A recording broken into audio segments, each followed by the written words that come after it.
বাজেটখন উত্থাপন কৰাৰ প্ৰাক মুহূৰ্তত ৰূপকৰ জ্যোতিপ্ৰসাদ আগৰৱালাদেৱৰ এটি কবিতাৰে সকলোৰে মংগল কামনা কৰিছোঁ। জয় হওক পোহৰৰ জয়, জয় হওক মানৱৰ মহত্বৰ আদৰ্শৰ জয়, চিৰমংগলৰ চিৰ কল্যাণৰ জগতৰ এই মহাবিকাশৰ জয় হওক যুগে যুগে চিৰ সুন্দৰৰ জয়। অসমৰ প্ৰথমগৰাকী মহিলা বিত্তমন্ত্ৰী হিচাপে বাজেট দাখিলৰ দৰে পবিত্ৰ কৰ্তব্যৰ দায়িত্ব সম্পাদন কৰিবলৈ পাই অধ্যক্ষ মহোদয় মই গৌৰৱান্বিত। ৰাজ্যখনৰ কোভিড চিত্ৰ সংকটৰ মুহূৰ্তত এগৰাকী মাতৃৰ মমতা ভৰা অন্তৰেৰে বাজেটখন প্ৰস্তুত কৰিবলৈ চেষ্টা চলাইছিলোঁ। মই আগবঢ়াৰ পূৰ্বে আগন্তুক অলিম্পিকত অংশগ্ৰহণৰ বাবে টকিঅ'লৈ যাত্ৰা কৰা লাভলীনা বুঢ়াগোহাঁইলৈ অসমৰ ৰাইজৰ হৈ শুভেচ্ছা জ্ঞাপন কৰিছোঁ। মহোদয়, আমি সকলোৱে জানো যে অৰ্থনীতি যেনেকৈ ব্যক্তিগত স্তৰত এটা পৰিয়ালৰ অন্যতম মূল বিষয়, ঠিক তেনেকৈ ই ৰাষ্ট্ৰ বা ৰাজ্যৰ ক্ষেত্ৰতো মূল বিষয়। কোভিড অতিমাৰীয়ে 2020 বৰ্ষৰ পৰা এতিয়ালৈকে অসমৰ অৰ্থনৈতিক অৱস্থাত বিস্তৰ প্ৰভাৱ পেলাইছে। সৰ্বসাধাৰণ লোকৰ জীৱন যাত্ৰা কল্পনাতীতভাৱে দুৰ্বিষহ হৈ পৰিছে। এনে এটা দুৰ্যোগপূৰ্ণ পৰিৱেশত আমাৰ চৰকাৰখনে ৰাইজৰ বিপুল আশীৰ্বাদ শিৰত লৈ ৰাজ্যখনৰ সৰ্বাংগীন উন্নয়নৰ বাবে আগবাঢ়িছে। মাননীয় মুখ্যমন্ত্ৰী মহোদয়ৰ গতিশীল নেতৃত্বত কোভিড অতিমাৰীৰ দ্বিতীয় আৰু তৃতীয় ঢৌ মোকাবিলা কৰাৰ বাবে আমাৰ চৰকাৰখনে দৃঢ় পদক্ষেপ গ্ৰহণ কৰিছে। নিৰ্বাচনী ইস্তাহাৰত উল্লেখ কৰা অনুসৰি অৰ্থনীতি সম্পৰ্কীয় সকলো প্ৰতিশ্ৰুতি নিষ্ঠাৰে পালন কৰিবৰ কাৰণে সিদ্ধান্ত গ্ৰহণ কৰিছে। মাননীয় প্ৰধানমন্ত্ৰী নৰেন্দ্ৰ মোদী ডাঙৰীয়াৰ নেতৃত্বত কেন্দ্ৰীয় চৰকাৰে আমাক সকলো ক্ষেত্ৰতে সহায় সহযোগিতা আগবঢ়াই আছে। প্ৰচলিত বিত্তীয় বিধিসমূহ মানি চলি আমাৰ বিত্তীয় দক্ষতা আৰু অৰ্থনৈতিক সুৰক্ষা শক্তিশালী কৰাৰ বাবে আমি প্ৰতিশ্ৰুতিবদ্ধ। ইতিমধ্যে মই বিভিন্ন অনুষ্ঠান প্ৰতিষ্ঠান সংগঠন ব্যক্তি বিশেষ আৰু চৰকাৰৰ বিভিন্ন বিভাগৰ লগত আলোচনা কৰিছোঁ। লগতে বিভিন্ন মাধ্যমেৰে সকলো স্তৰৰ ৰাইজৰ পৰাও বিভিন্ন পৰামৰ্শ লাভ কৰিছোঁ। আটাইবোৰ কথা আন্তৰিকতা শুনাৰ লগতে অন্তৰেৰে অনুভৱ কৰি প্ৰত্যেকজন ব্যক্তিয়ে যাতে বাজেটখনত নিজৰ হৃদয়ৰ সংবাদ শুনিবলৈ পায়, তাৰ বাবে বাজেটখন প্ৰস্তুত কৰোঁতে তেওঁলোকৰ পৰামৰ্শ প্ৰতিফলিত কৰাৰ বাবে মই চেষ্টাৰ ত্ৰুটি কৰা নাই। অধ্যক্ষ মহোদয়, অসমীয়া আধুনিক কবিতাৰ অন্যতম পথপ্ৰদৰ্শক কবি অমূল্য বৰুৱাই লিখিছিল, মোৰ আছে মানুহৰ ওপৰত বিশ্বাস, মোৰ আছে ভৱিষ্যতৰ সুস্থ ৰঙা সূৰ্যৰ ওপৰত চকু। মই অসমৰ জনসাধাৰণৰ প্ৰতি গভীৰ শ্ৰদ্ধাৰে এই বাজেটখন কেৱল মাত্ৰ এটা বছৰৰ বাবে প্ৰস্তুত কৰা জমা খৰচৰ বিপৰীতে কৰিব বিচাৰিছোঁ আমাৰ চৰকাৰখনৰ পৰৱৰ্তী 5 বছৰীয়া কাৰ্যকালৰ এক দলিল, এক ভিজন ডকুমেণ্ট। এটা বছৰৰ অন্তত আমি পুনৰ ঘূৰি চাম কিমান দূৰ আমি আগবাঢ়িলোঁ। যদি দেখোঁ যে আমাৰ গতি আৰু বঢ়াব লাগিব, আমি থমকি নৰওঁ। পুনৰ গতিবেগ বঢ়াই আমাৰ ইস্পিত লক্ষ্যত উপনীত হ'বলৈ মনৰ দৃঢ়তাৰে আমি আগবাঢ়ি যাম। অধ্যক্ষ মহোদয়, আমাৰ একমাত্ৰ লক্ষ্য হ'ব সাহিত্যৰতী বেজবৰুৱাৰ ভাষাত জীৱন্ত হৈ উঠা আমাৰ আশাক সম্পূৰ্ণৰূপে বাস্তৱত পৰিণত কৰা। সাহিত্যৰতীয়ে কোৱা কথাকেইটা মই আপোনালোকক মনত পেলাই দিব বিচাৰিছোঁ। বাজক দবা, বাজক শংখ, বাজক মৃদংখোল, অসম আকৌ উন্নতিৰ পথত জয় আই অসম বোল। এই স্বগতে আমাৰ মিত্ৰজোঁটৰ অংশীদাৰ দলসমূহ ভাৰতীয় জনতা পাৰ্টি, অসম গণ পৰিষদ দল, United Peoples Party Liberal, Rabha Joutha Sangram সমিতি আৰু গণশক্তিৰ নেতৃত্বই জনতাৰ আশা আকাংক্ষা পূৰণৰ অৰ্থে চৰকাৰক দিয়া সমৰ্থন আৰু দিহা পৰামৰ্শৰ বাবে মই তেওঁলোকৰ প্ৰতিও ধন্যবাদ জ্ঞাপন কৰিছোঁ। মই বিৰোধী আসনত বহি থকা মোৰ সতীৰ্থসকলৰ পৰাও সকলো প্ৰকাৰৰ সহায় সহযোগিতা মই কামনা কৰিছোঁ। আমাৰ চৰকাৰৰ দ্বিতীয়টো কাৰ্যালয়ৰ এইখন প্ৰথম বাজেট। বিগত বিধানসভা নিৰ্বাচনৰ আগেয়ে এটা বিস্তৃত লক্ষ্য লৈ আত্মনিৰ্ভৰ অসমৰ বাবে আমি প্ৰস্তুত কৰিছিলোঁ এখন সংকল্প পত্ৰ। এই সংকল্প পত্ৰত উল্লেখ কৰা আটাইবোৰ বিষয়কে আমাৰ এইখন বাজেটত আমি নিশ্চয় সামৰিব পৰা নাই, কিন্তু এই সংকল্প পত্ৰৰ প্ৰতিটো বিষয়ৰ প্ৰতি অধ্যক্ষ মহোদয় আমি সমৰ্পিত থাকিম আৰু 5 বছৰীয়া কাৰ্যকালৰ ভিতৰত সেইসমূহৰ ৰূপায়ণৰ বাবে আমি সততাৰে প্ৰচেষ্টা গ্ৰহণ কৰিম। অধ্যক্ষ মহোদয়, অসম আৰু উত্তৰ পূৰ্বাঞ্চল এতিয়া বিশেষ গুৰুত্বপ্ৰাপ্ত এটা অঞ্চল। পূৰ্বতে অঞ্চলটোত এনে গুৰুত্ব পোৱা নাছিল আৰু আমাৰ মাননীয় প্ৰধানমন্ত্ৰী শ্ৰীযুত নৰেন্দ্ৰ মোদী ডাঙৰীয়াৰ আশীৰ্বাদৰ বাবে এই নজিৰবিহীন গুৰুত্ব লাভ কৰাটো সম্ভৱ হৈ উঠিছে। অসম আৰু উত্তৰ পূৰ্বাঞ্চলৰ ৰাজ্যকেইখনলৈ আগবঢ়োৱা সকলো প্ৰকাৰৰ সহায় সহযোগিতাৰ বাবে আমি আমাৰ মাননীয় প্ৰধানমন্ত্ৰীৰ ওচৰত কৃতজ্ঞ। আমি আমাৰ মাননীয় কেন্দ্ৰীয় গৃহমন্ত্ৰী ডাঙৰীয়াৰ প্ৰতিও কৃতজ্ঞ। আমি সকলোৱে জানো যে অঞ্চলটোত শান্তি অবিহনে উন্নয়নমূলক কাম কাজ সম্ভৱ নহয়।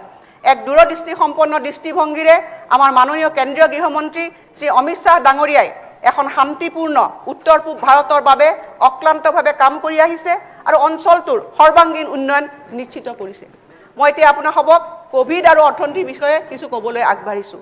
আমি সকলোৱে জানো যে 2020 বৰ্ষৰ পৰা সমগ্ৰ বিশ্বত কোভিড অতিমাৰীয়ে স্বাস্থ্য খণ্ডত যি বিপৰ্যয় সৃষ্টি কৰিছে তাৰ প্ৰত্যক্ষ প্ৰভাৱ পৰিছে অৰ্থনীতিত আৰু একেই প্ৰভাৱ ভাৰতবৰ্ষ আৰু অসমৰ অৰ্থনীতিতো পৰিছে।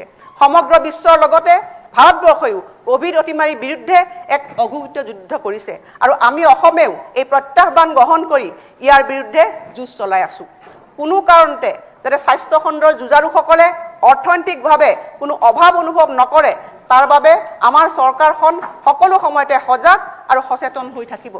কোভিড যুঁজৰ বাবে প্ৰয়োজনীয় ধনৰ যোগান চৰকাৰখনৰ প্ৰধান দায়িত্ব হিচাপে গ্ৰহণ কৰিছে আৰু ভৱিষ্যতেও কৰি যাব। অধ্যক্ষ মহোদয়, আগতে বাজেট প্ৰস্তুত কৰোঁতে এনেকুৱা কোভিড সৃষ্ট পৰিৱেশ কেতিয়াও সৃষ্টি হোৱা নাছিল।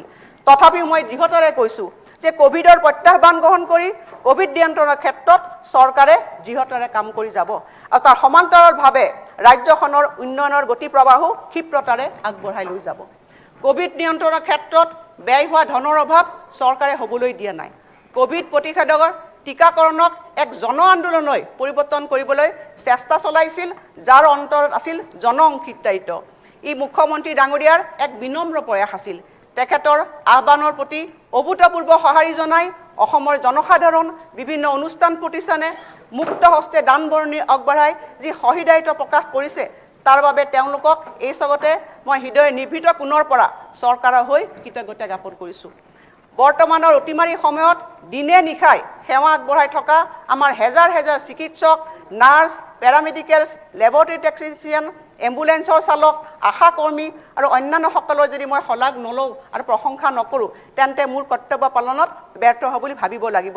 মই সকলোকে মোৰ কৃতজ্ঞতা জ্ঞাপন কৰিছোঁ। ৰাজ্যৰ বিত্তীয় অৱস্থাৰ কথা অধ্যক্ষ মহোদয় চমুকে কিছু মই প্ৰতিফলন কৰিব বিচাৰিছোঁ। অধ্যক্ষ মহোদয়, উন্নয়ন এটা ধাৰাবাহিক প্ৰক্ৰিয়া।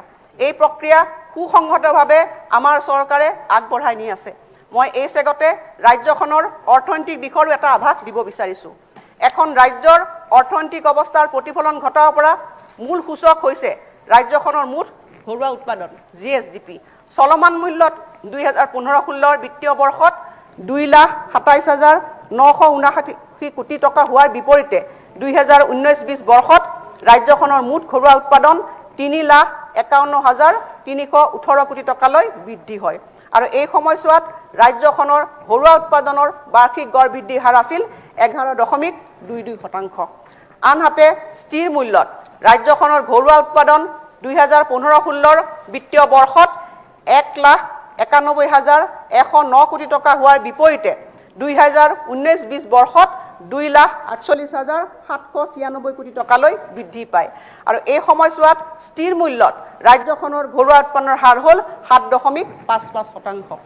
আমি যদি বাজেটত পুঁজিৰ আবণ্টনৰ বিষয়ে লক্ষ্য কৰোঁ তেন্তে দেখা পাম যে ইয়ে পুঁজিৰ আবণ্টন আৰু ব্যয়ৰ বিষয়টো প্ৰতিফলিত কৰে আৰু এইটোও দেখা যায় যে যোৱা 4টা বছৰত অতি সুচিন্তিতভাৱে বাজেট প্ৰস্তুত কৰা হৈছিল, যাৰ ফলত সঠিক ৰাজহুৱা ব্যয় সম্ভৱ হৈছিল। মই ইয়াত এখন তালিকা অন্তৰ্ভুক্ত কৰিছোঁ অধ্যক্ষ মহোদয়, যি 2015-16 পৰা 2019-20লৈকে আমাৰ বাজেটত ধৰা ধাৰ্য মূল্য আৰু ব্যয় আৰু শতাংশসমূহে ইয়াত প্ৰতিফলিত কৰিছে যে 2015-16 বৰ্ষত আমি বাজেটত 66,142.17 কোটি টকা আমি ধাৰ্য কৰিছিলোঁ আৰু 2016-17ত 78,253.36 কোটি টকা, 17-18ত 85,922.69 কোটি টকা, 18-19ত 90,269.92 কোটি টকা আৰু 19-20ত 99,818.91 কোটি টকা। ইতিমধ্যে ব্যয়ৰ ক্ষেত্ৰতো আপুনি চাব অধ্যক্ষ মহোদয়, 15-16ত 41,931.32 কোটি টকা, 16-17ত 57,406.81 কোটি টকা, 17-18ত 65,386.45 কোটি টকা, 18-19 বৰ্ষত 71,850.51 কোটি টকা আৰু 19-20ত বাঢ়ি গৈ 82,488.12 কোটি টকা। এটা শতাংশৰ বাজেট ব্যয়ৰ কথা যদি আমি চাওঁ, 15-16ত 63.40%, 16-17 73.36%, 17-18 76.10%, 18-19 79.60% আৰু 19-20 ই বাঢ়ি গৈ 82.97%। গতিকে মন কৰিব লগা যে বিগত বছৰবিলাকত বিশ্ব অৰ্থনীতিৰ বিবৰ্ণ দৃশ্যপট সত্ত্বেও অকল সম্পদে নহয় ব্যয়ও বৃদ্ধি পাইছে। গতিকে কেন্দ্ৰীয় বিত্তমন্ত্ৰী শ্ৰীমতী নিৰ্মলা সীতাৰমণ ডাঙৰীয়ানীক তেখেতৰ সমৰ্থন আৰু সদয় ভংগীৰ বাবে আমাৰ কৃতজ্ঞতা জ্ঞাপন কৰিছোঁ। এই যে বাজেটত অধ্যক্ষ মহোদয় আমি উন্নয়নৰ ক্ষেত্ৰত ইমানখিনি পুঁজি ব্যয় কৰিব পাৰিলোঁ, তাৰ ফলশ্ৰুতিতে ৰাইজে আমাক পুনৰ সেৱা কৰিবৰ কাৰণে সুবিধা প্ৰদান কৰিছে। লগতে 2015-16 বিত্তীয় বৰ্ষৰ তুলনাত 2019-20 বিত্তীয় বৰ্ষত প্ৰায় বাজেটত আমি দুগুণকৈ ব্যয় কৰিলোঁ আৰু সুস্থিৰ বিত্তীয় ব্যৱস্থালৈ ৰাজ্যখনক ঘূৰাই আনিলোঁ। মই তুলনামূলকভাৱে পৰিসংখ্যাটো এইকাৰণে উপস্থাপন কৰিছোঁ কিয়নো নিজস্ব ৰাজহ সংগ্ৰহ ব্যৱস্থাটো শক্তিশালী কৰাটো এখন চৰকাৰৰ প্ৰধান কৰ্তব্য আৰু যদি আমি সম্পদ আহৰণ কৰিব নোৱাৰোঁ তেতিয়াহ'লে আমি বাজেটত ব্যয় কৰাটো অসম্ভৱ হৈ পৰে। অধ্যক্ষ মহোদয় 2016 চনত আমাৰ চৰকাৰখনে প্ৰথমখন বাজেট দাখিল কৰিছিল। তেতিয়া বাজেটখনত চৰকাৰখনৰ নীতি আৰু ৰূপৰেখাসমূহ প্ৰতিফলিত হৈছিল। আমাৰ সুশাসনৰ আৰ্হিটোৰ 4টা স্তম্ভ চিনাক্ত কৰা হৈছিল আৰু সেই স্তম্ভ 4টা আছিল অধ্যক্ষ মহোদয় ব্যক্তি জীৱনৰ সততা, ৰাজনৈতিক অন্তৰ্ভুক্তিকৰণ, পলিটিকেল ইনক্লুচিভনেছ, প্ৰশাসনিক ন্যায্যতা আৰু জন অংশীদাৰিত্ব। পণ্ডিত দীনদয়াল উপাধ্যায়ৰ একান্ত মানৱতাবাদ আৰু স্বামী বিবেকানন্দই আগবঢ়োৱা মানৱ সম্পদ সৃষ্টি আৰু ৰাষ্ট্ৰ নিৰ্মাণৰ তুৰ্য নিনাদৰ আদৰ্শৰ পৰা অনুপ্ৰেৰণা আহৰণ কৰা হৈছিল। আমাৰ মাননীয় মুখ্যমন্ত্ৰী শৰ্মা ডাঙৰীয়াই এই মন্ত্ৰকেই মূলতঃ সাৰোগত কৰি ৰাইজক সেৱা কৰি যাব বিচাৰিছে। অধ্যক্ষ মহোদয় এই 4টা স্তম্ভৰ উপৰিও বহনক্ষম উন্নয়নশীল ৰাজ্য বা বিৰামহীন লক্ষ্যৰ উদ্দেশ্যে ছাষ্টেইনেবল ডেভেলপমেণ্ট গ'লছত যাক আমি অৰ্থনৈতিক উন্নয়ন, আন্তঃগাঁথনি উন্নয়ন, ঔদ্যোগিক উন্নয়ন আৰু শক্তিৰ উপলব্ধতাৰ জৰিয়তে বহনক্ষম বিকাশৰ এক ৰূপৰেখা তৈয়াৰ কৰিবলৈ বিচাৰিছোঁ। কিন্তু আমাৰ চৰকাৰে আন্তৰিকতাৰে এই ক্ষেত্ৰত অহা সকলো বাধা আঁতৰাই নিজস্ব লক্ষ্যত উপনীত হ'বলৈ দুগুণ উৎসাহেৰে কাম কৰিবলৈ সংকল্পবদ্ধ। মাননীয় প্ৰধানমন্ত্ৰী নৰেন্দ্ৰ মোদী ডাঙৰীয়াই 2015 চনৰ 25 ছেপ্টেম্বৰত অনুষ্ঠিত হোৱা ৰাষ্ট্ৰসংঘৰ বহনক্ষম উন্নয়নৰ শীৰ্ষ সন্মিলনত বহনক্ষম উন্নয়নৰ প্ৰতি ভাৰতৰ প্ৰতিশ্ৰুতিবদ্ধতাৰ কথা দোহাৰিছে। অধ্যক্ষ মহোদয় আমাৰ চৰকাৰখনে বিগত কাৰ্যকালত প্ৰশাসনক ৰাইজৰ ওচৰ চপাই নিবলৈ পাৰ্যমানে চেষ্টা চলাইছিল। তাৰ বাবে বহুতো আঁচনি গ্ৰহণ কৰা হৈছিল, যিবোৰ আঁচনিয়ে সমাজৰ সকলো স্তৰৰ জনসাধাৰণক চুবলৈ সক্ষম হৈছিল। মই তেনে কিছু আঁচনিৰ যোৱা চৰকাৰখনে প্ৰৱৰ্তন কৰা আঁচনিসমূহৰ এটি চমু আলোকপাত কৰিবলৈ বিচাৰিছোঁ। ইয়াৰ কিছু সংখ্যক আঁচনি এইখন বাজেটত আমি নতুন ৰূপত অন্তৰ্ভুক্ত কৰিম। এই আঁচনিসমূহৰ আন এটা দিশ হৈছিল বিকাশ আৰু উন্নয়নৰ ভেটি সুদৃঢ় কৰি তোলা আৰু লগতে অসমৰ ৰাইজৰ বাবে সামাজিক ক্ষমতা আৰু ন্যায় নিশ্চিত কৰা। তাৰে এখন আঁচনি হৈছে অধ্যক্ষ মহোদয় অন্ন যোজনা আৰু শ্ৰমিক কল্যাণ। এই আঁচনিৰ জৰিয়তে অসমত ৰাষ্ট্ৰীয় খাদ্য সুৰক্ষা আইনৰ অধীনত সকলো হিতাধিকাৰীলৈ ANNA অন্ন আঁচনিৰ জৰিয়তে অসম চৰকাৰে বিনামূলীয়া চাউল যোগান ধৰি আছে। ইয়াৰ বাবে বাৰ্ষিক 489 কোটি টকা ব্যয় কৰা হৈছে। সমাজৰ সকলো দুৰ্বল শ্ৰেণীৰ লোকলৈ খাদ্য নিৰাপত্তা সুস্থিতকৰণৰ কাৰণে ই হৈছে এক অতি গুৰুত্বপূৰ্ণ সিদ্ধান্ত। এই আঁচনিৰ অধীনত চাহ বাগানৰ এলেকাৰ প্ৰায় 6,86,000 পৰিয়ালক সামৰি মুঠ 58,93,000টা পৰিয়ালক সামৰি লোৱা হৈছে। ইয়াৰ লগতে চাহ বাগিচাত কৰ্মৰত নিয়মীয়া আৰু অস্থায়ী মহিলা শ্ৰমিকসকলে গৰ্ভধাৰণ আৰু প্ৰসৱকালীন সময়ৰ মজুৰিৰ ক্ষতিপূৰণ হিচাপে আমাৰ চৰকাৰে 12,000 টকাকৈ আগবঢ়াইছে।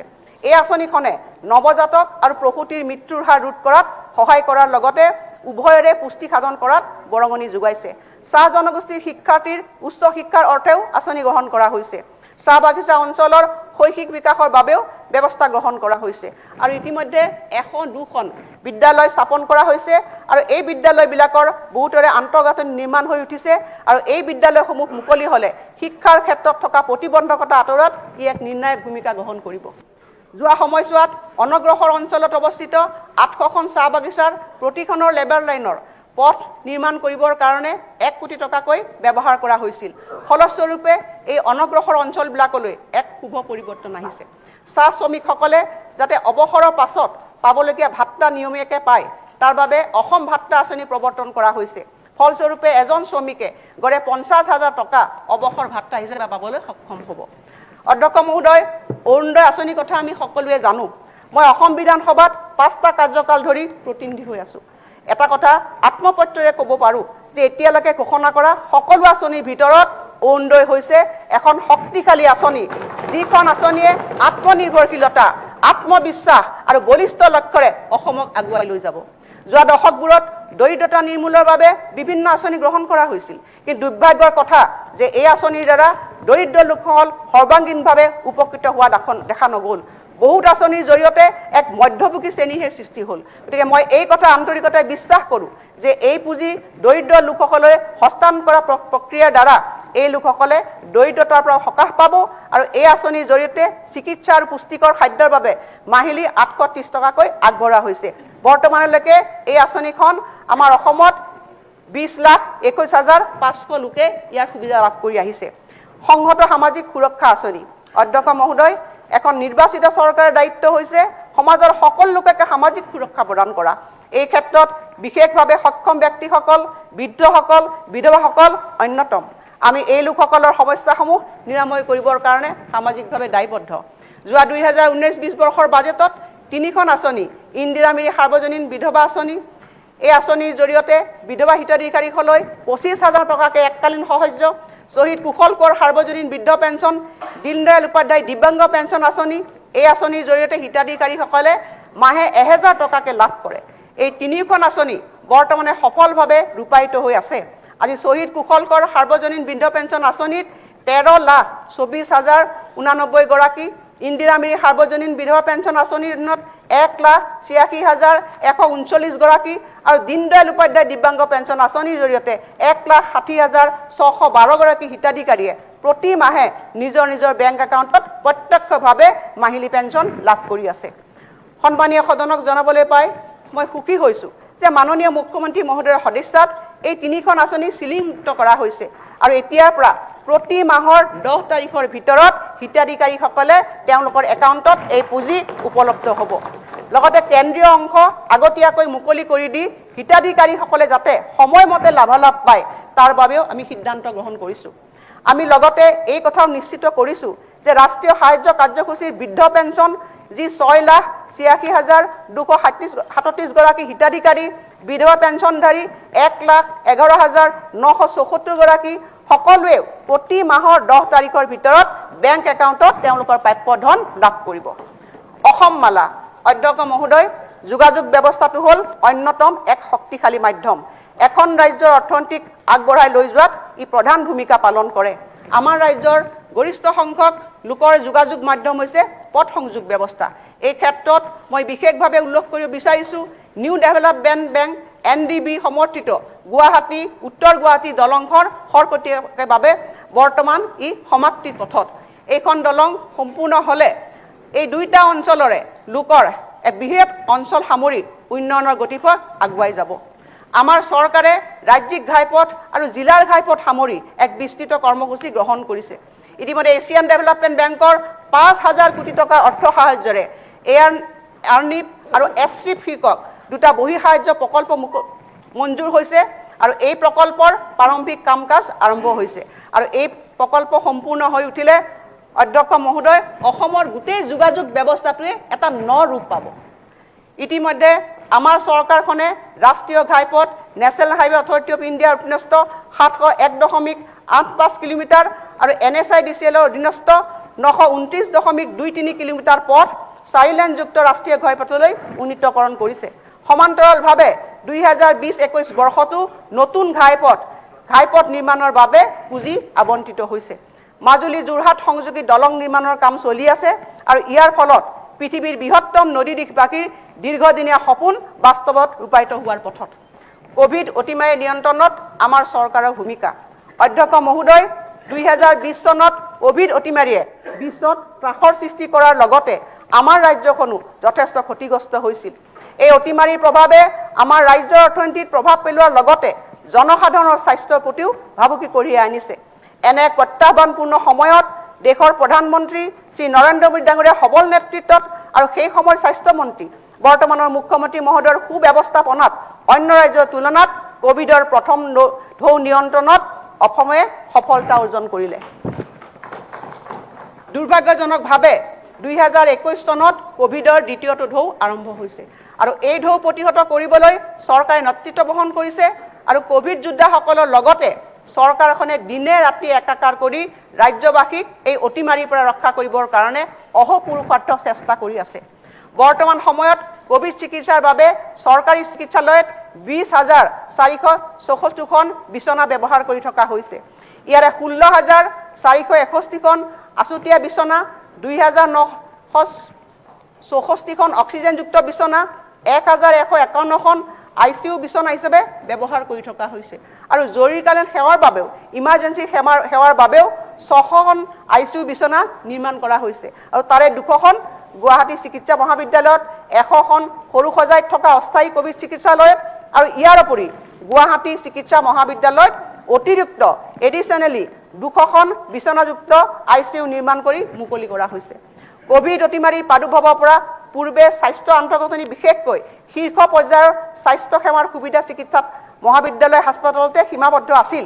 কিন্তু 2020 চনৰ মাৰ্চ মাহলৈকে ICU বিছনাৰ মুঠ সংখ্যা আছিল মাত্ৰ 400খন। কিন্তু ইয়াৰে 120খনহে বিছনাহে কোভিড ৰোগীৰ বাবে ব্যৱহাৰ কৰিব পৰা হৈছিল। আৰু আনহাতে অক্সিজেন সংলগ্ন বিছনাৰ সংখ্যা আছিল আনুমানিক 400খন। এতিয়া আমি ICU বিছনাৰ সংখ্যা 1540খনলৈ বৃদ্ধি কৰিলোঁ আৰু ইয়াৰে প্ৰায় 1099খন বিছনা কোভিড ৰোগীৰ বাবে উৎসৰ্গিত কৰা হৈছে। আনহাতে অক্সিজেন সংলগ্ন বিছনাৰ সংখ্যাও আমি 3855খনলৈ বৃদ্ধি কৰিলোঁ, যি পূৰ্বতে মাত্ৰ 400খনহে আছিলে। 2021 চনৰ জুন মাহলৈকে সৰ্বমুঠ 95,770জন কোভিড ৰোগীক আমি বিনামূলীয়া চিকিৎসা প্ৰদানৰ লগতে প্ৰতিদিনে 300 টকাৰ খাদ্য যোগান ধৰিছোঁ। স্বাস্থ্য সংকটৰ এই সময়ছোৱাত ৰাজ্য চৰকাৰে দৰিদ্ৰ সীমাৰেখাৰ লোকসকললৈ বিনামূলীয়াকৈ ৰেমডিচিভিৰ দৰে ব্যয়বহুল বেজীও যোগান ধৰা হৈছে। অধ্যক্ষ মহোদয়, মই এই কথা পবিত্ৰ সদনক অৱগত কৰিব বিচাৰিছোঁ যে অসমবাসীৰ সহযোগিতাত এতিয়ালৈকে বিনামূল্যে 18 বছৰ ঊৰ্ধৰ 77,86,900গৰাকী লোকক চৰকাৰীভাৱে কোভিড প্ৰতিষেধক প্ৰদান কৰা হৈছে।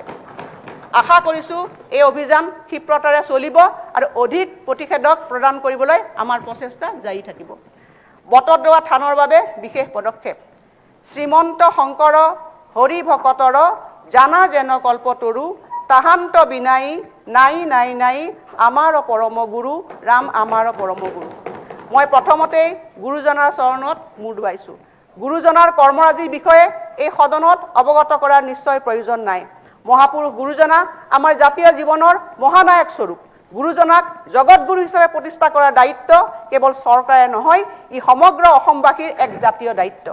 গুৰুজনাৰ উপজা পবিত্ৰ বৰদোৱাক সৰ্বাংগ সুন্দৰ ৰূপত এখন তীৰ্থস্থানৰ লগতে কলা সংস্কৃতি গৱেষণা আৰু আধ্যাত্মিকতাৰ প্ৰাণকেন্দ্ৰ হিচাপে গঢ়ি তুলিবলৈ আমাৰ চৰকাৰে যোৱাটো কাৰ্যকালত এক অভিলাষী প্ৰকল্প লৈছিল, যাৰ প্ৰকল্প ব্যয় হ'ব 168 কোটি টকা, 188 crores।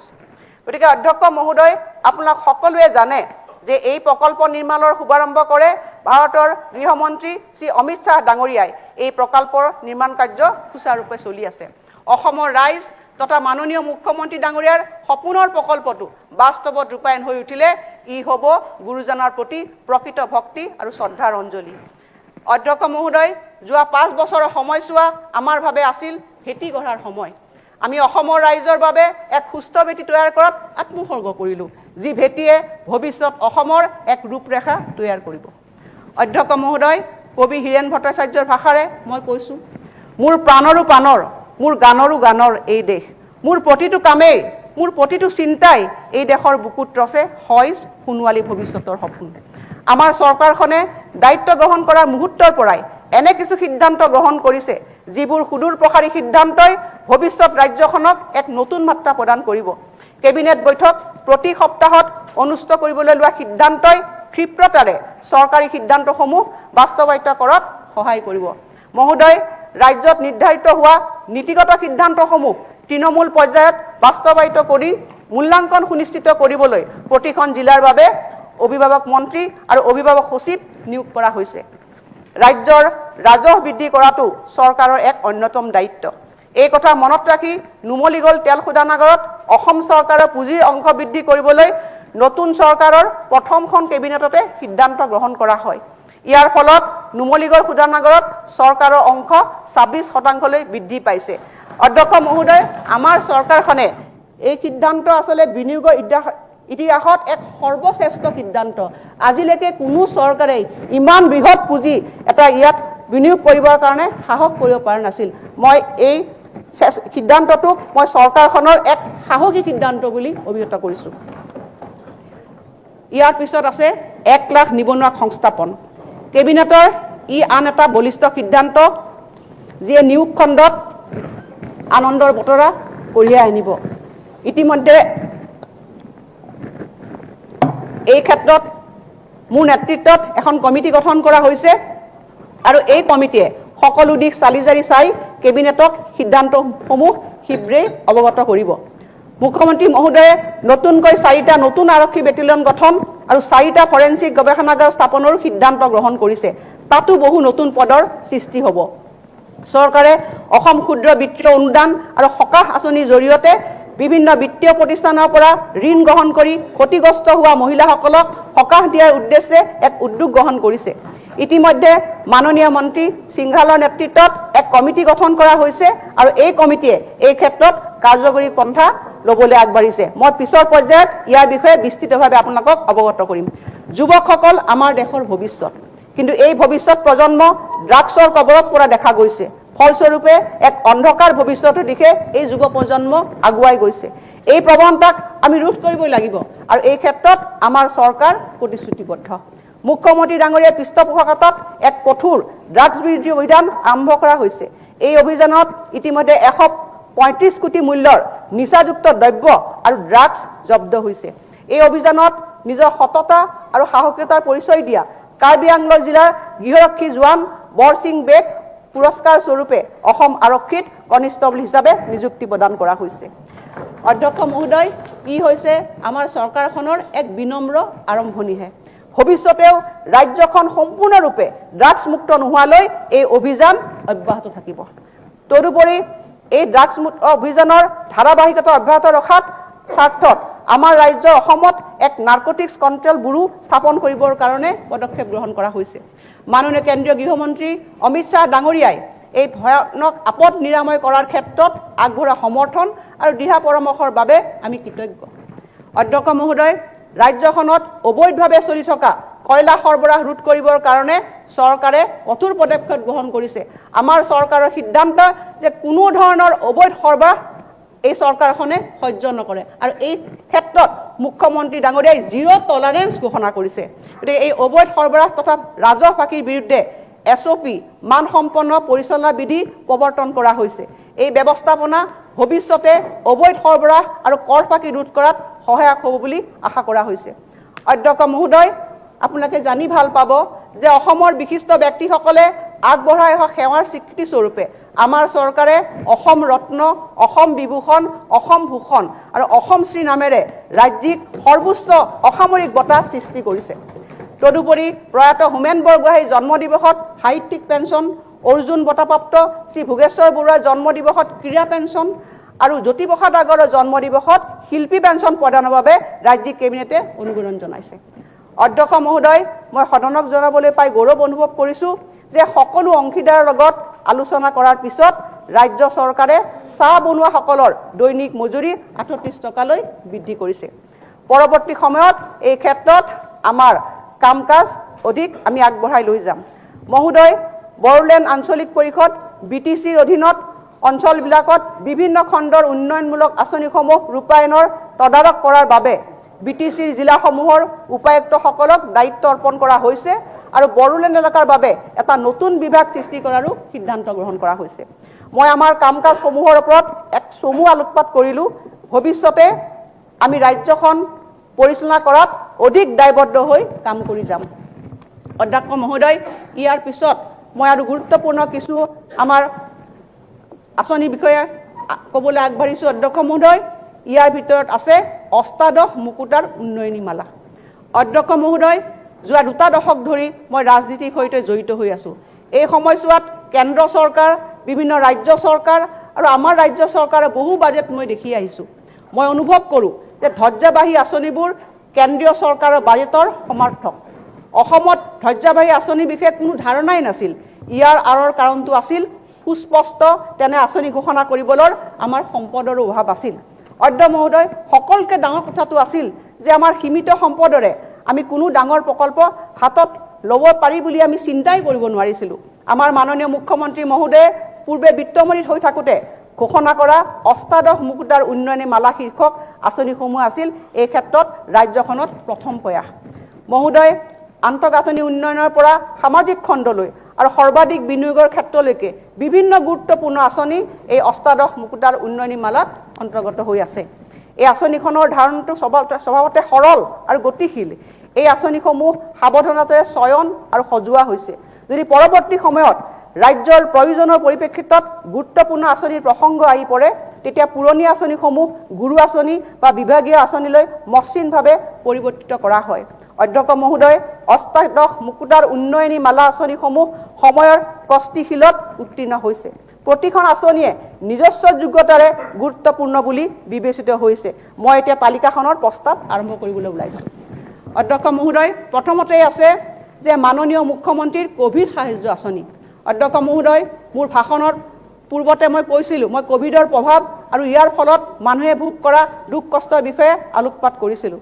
অসম চৰকাৰে জনসাধাৰণৰ এই দুখ কষ্টসমূহ লাঘৱ কৰাৰ বাবে বলিষ্ঠভাৱে থিয় হোৱাৰ প্ৰতিশ্ৰুতি প্ৰদান কৰিছে। কোভিড মহামাৰীৰ সময়ত 2021 বৰ্ষৰ 13 জুলাই পৰ্যন্ত অসমত 4,888 গৰাকী ব্যক্তিৰ মৃত্যুৰ খবৰ পোৱা গৈছে। এই ঘটনা সঁচাকৈ অতি দুখদায়ক। মই এই সদনত এই কোভিডত মৃত্যু হোৱা সকলো ব্যক্তিলৈকে মোৰ তেখেতসকলৰ প্ৰতি মই শ্ৰদ্ধা জনাইছোঁ আৰু মৃতকৰ পৰিয়াললৈকো আমাৰ সমবেদনা জ্ঞাপন কৰিছোঁ। এইসকলৰ ভিতৰত 3,543 গৰাকী পুৰুষ, 1,345 গৰাকী মহিলা, আনহাতে তেওঁলোকৰ মাজৰ 56 গৰাকী 18 বছৰ বয়সৰ তলত। অসম চৰকাৰে ইতিমধ্যে কোভিড-19ৰ বাবে পিতৃ মাতৃক হেৰুওৱা শিশুসকলৰ যতনৰ বাবে মুখ্যমন্ত্ৰী শিশু সেৱা আৰু কোভিড-19ৰ বাবে স্বামীহাৰা বিধৱাসকলক সামৰি মুখ্যমন্ত্ৰীৰ কোভিড-19 বিধৱা সাহায্য আঁচনি ঘোষণা কৰিছে। আৰু এনে প্ৰতিগৰাকী বিধৱাক অলপতে মুখ্যমন্ত্ৰী ডাঙৰীয়াই নিজ হাতে 2.5 লাখকৈ চেক প্ৰদান কৰিছে। এতিয়া বাকী থকা পৰিয়ালসমূহক চৰকাৰে আৰ্থিক সাহায্য হিচাপে উন্নতিদায়ক সমৰ্থন আগবঢ়োৱাৰ বাবে মৃতকৰ নিকট আত্মীয়ক 1 লাখ টকাকে আগবঢ়োৱা হ'ব। মই ভাবোঁ যে ই ৰাজ্যখনৰ ভিতৰতেই এনেকুৱা কোভিডৰ ক্ষেত্ৰত মৃতকক সাহায্য আগবঢ়োৱা এখন প্ৰথমখন আঁচনি। প্ৰয়োগ আৰু লাভালাভ উপলব্ধৰ বাবে স্বাস্থ্য বিভাগে যথা সময়ত আৰ্হি প্ৰস্তুত কৰিব। এতিয়া এই আঁচনিৰ বাবে তাৎক্ষণিকভাৱে ৰাজকোষৰ প্ৰায় 40 কোটি টকা ব্যয় হ'ব। আমি যেতিয়া আমাৰ কোভিড পজিটিভ ৰোগীসকলৰ বাবে আশু আৰোগ্যৰ বাবে প্ৰাৰ্থনা কৰোঁ, তেতিয়াই এই আঁচনিখনৰ অধীনত বিত্তীয় সাহায্য উপলব্ধ হ'ব। গতিকে মই সদনত আজি অতি দুখজনকভাৱে এই পৰিস্থিতিত এই আঁচনিখনৰ আমাৰ যি কোভিড ৰোগীসকলৰ প্ৰতি সদিচ্ছা, চৰকাৰখনৰ যি সদিচ্ছা, সেই সদিচ্ছাৰ কথা মই ইয়াত পুনৰবাৰ দোহাৰিছোঁ। এতিয়া অধ্যক্ষ মহোদয়, আমি আহিছোঁ মাইক্ৰ' ফাইনেন্স উদগনিমূলক ব্যৱস্থা। মান্য অধ্যক্ষ মহোদয়, আমাৰ নিৰ্বাচনী প্ৰচাৰ অভিযানৰ সময়ত আমি প্ৰদান কৰা আটাইতকৈ ডাঙৰ প্ৰতিশ্ৰুতিটো আছিল মাইক্ৰ' ফাইনেন্সৰ ঋণৰ বোজা বহন কৰা দুৰ্দশাগ্ৰস্ত মহিলাসকললৈ সকাহ প্ৰদান কৰা। আজি অসমত মাইক্ৰ' ফাইনেন্সে প্ৰায় 26 লাখ ঋণ গ্ৰহণকাৰী লোকক মুঠ 12,500 কোটি টকাৰ ঋণ প্ৰণয়ন কৰিছে। এই ধনৰ অধিকাংশই ৰাজ্যখনৰ গ্ৰামাঞ্চলত প্ৰদান কৰা হৈছিল। মাইক্ৰ' ফাইনেন্সে সাধাৰণ শ্ৰেণীৰ মহিলাসকললৈ এই সেৱা আগবঢ়াইছে যাতে এই ঋণেৰে তেওঁলোকে ক্ষুদ্ৰ উদ্যোগ আৰম্ভ কৰি তেওঁলোকৰ অৰ্থনৈতিক ব্যৱস্থাৰ উন্নয়ন সাধন কৰিব পাৰে। অধ্যক্ষ মহোদয়, মাইক্ৰ' ফাইনেন্সৰ সকলো ঋণ প্ৰদানকাৰীৰ শোষণমূলক সুতৰ হাৰ সংগ্ৰহৰ কঠোৰতাৰ পৰা দমনমূলক ঋণ আদায়ৰ পৰা অৰ্থনৈতিকভাৱে এই অনগ্ৰসৰ গোট আৰু ব্যক্তিসকলক ৰক্ষা কৰাৰ অৰ্থে আমি ইতিমধ্যে Assam micro' finance institutions regulations of money lending act 2020খন প্ৰণয়ন কৰিছোঁ। তদুপৰি যোৱা 11 মে 2021 তাৰিখে অনুষ্ঠিত হোৱা কেবিনেট বৈঠকৰ সিদ্ধান্ত অনুসৰি মাননীয় মন্ত্ৰী সিংঘালৰ অধ্যক্ষতাত এখন মাইক্ৰ' ফাইনেন্স প্ৰতিষ্ঠান সম্পৰ্কীয় কমিটি গঠন কৰা হৈছে আৰু এই কমিটিখনে এই খণ্ডটোৰ ঋণ গ্ৰহণ কৰা গ্ৰাহকসকলৰ দুখ দুৰ্দশা দূৰ কৰাৰ অৰ্থে এক কৰ্মপন্থাও যুগুত কৰিছে। এই কমিটিখনে ৰাজ্যৰ ঋণগ্ৰস্ত লোকসকলে সন্মুখীন হোৱা সমস্যা দূৰ কৰাৰ অৰ্থে ঋণ গ্ৰহণকাৰীসকলৰ বাবে কেতবোৰ উদগনিমূলক ব্যৱস্থাত অনুমোদন জনাইছে।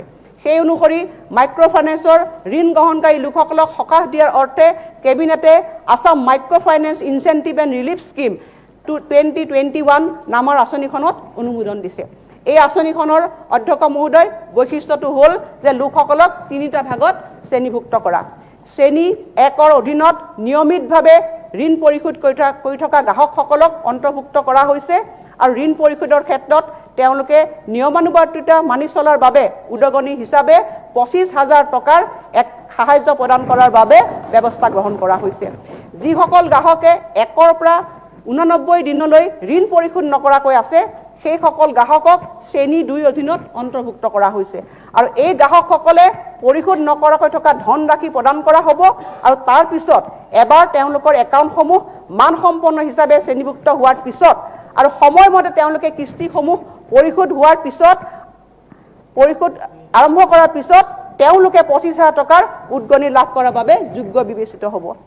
যিসকল গ্ৰাহক মানসিকভাৱে চাপৰ সন্মুখীন হৈছে, সৰ্বশান্ত হৈছে আৰু যিসকল লোকৰ একাউণ্ট NPA হিচাপে পৰিগণিত হৈছে তেওঁলোকক শ্ৰেণী 3ত অন্তৰ্ভুক্ত কৰা হৈছে আৰু এই আঁচনিৰ অধীনত বিবেচিত হ'বলৈ তেওঁলোকে এখন প্ৰপত্ৰত আবেদন কৰিব লাগিব। আঁচনিখনৰ অধীনত এনেদৰে মাইক্ৰ' ফাইনেন্সৰ ঋণদাতাসকল এতিয়া সম্পূৰ্ণৰূপে নিকা আচৰণ বিধি নীতি নিৰ্দেশনাৰ দ্বাৰা পৰিচালিত হ'ব। ইয়াৰ ফলত 4,000 কোটি টকাতকৈও অধিক ধন ঋণদাতাৰ পৰা প্ৰত্যক্ষভাৱে ঋণ গ্ৰহণকাৰীসকলে হস্তান্তৰ হ'ব আৰু লাখ লাখ ঋণ গ্ৰহণ কৰা লোক ইয়াৰ পৰা তাৎক্ষণিকভাৱে উপকৃত হ'ব। এই ৰেহাই প্ৰদানৰ বাবে প্ৰায় 12,000 কোটি টকাৰ প্ৰয়োজন হ'ব। ঋণ প্ৰদানকাৰী প্ৰতিষ্ঠানসমূহে নিকা আচৰণ সংহিতাৰ অধীনত ঋণ গ্ৰহণকাৰীসকললৈ লাভালাভ আগবঢ়াবলৈ ল'ব তেতিয়া পুঁজিৰ প্ৰয়োজনীয়তা কমি গৈ 12,000 কোটি টকাৰ পৰা 7,500 কোটি টকালৈ নামি আহিব আৰু মই সেই অনুসৰি বাজেটত আমি ধন ধাৰ্য কৰিছোঁ। অধ্যক্ষ মহোদয়, আমি ব্যক্তিগতভাৱেও আমি সদনৰ সকলো সদস্য আছোঁ যে আজি আমি দেখিছোঁ যে এই চৰকাৰখনে নিৰ্বাচিত চৰকাৰখনে কিন্তু প্ৰতিশ্ৰুতি পালন কৰিবৰ কাৰণে সফল হৈছে। মই ভাবোঁ যে গণতন্ত্ৰত এইবোৰ ডাঙৰ কথা যে চৰকাৰখন আজি দায়বদ্ধতা আৰু সেই দায়বদ্ধতাৰে তেওঁলোকে জনসাধাৰণক যি প্ৰতিশ্ৰুতি দিছিল সেই প্ৰতিশ্ৰুতি পূৰণ কৰিবৰ কাৰণে তেওঁলোক আগবাঢ়িছে। গতিকে মই এই সিদ্ধান্তক আজি কোভিড সৃষ্ট পৰিৱেশত এক ঐতিহাসিক সিদ্ধান্ত বুলি মই ইয়াক অভিহিত কৰিছোঁ। নিবনুৱা যুৱক যুৱতীসকলৰ সংস্থাপন।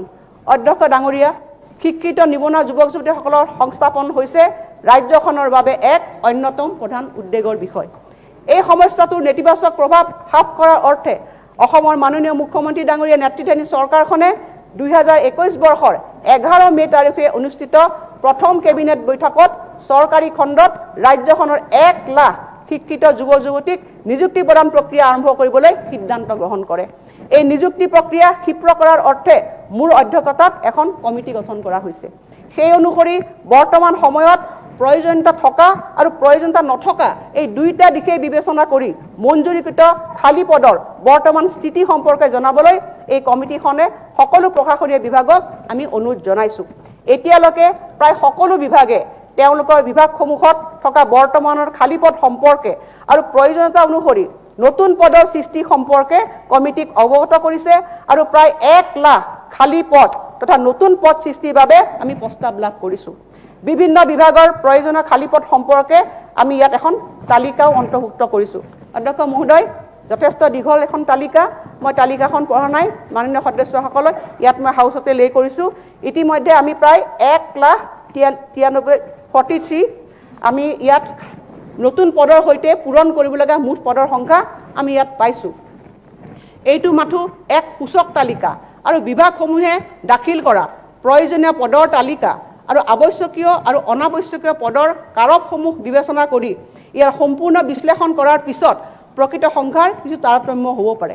এই সমগ্ৰ প্ৰক্ৰিয়াৰ মূল উদ্দেশ্য হৈছে সমগ্ৰ প্ৰশাসনিক ব্যৱস্থাটোক কাৰ্যকুশলতা অধিক বৃদ্ধি কৰা, সেৱামুখী কৰি তোলা।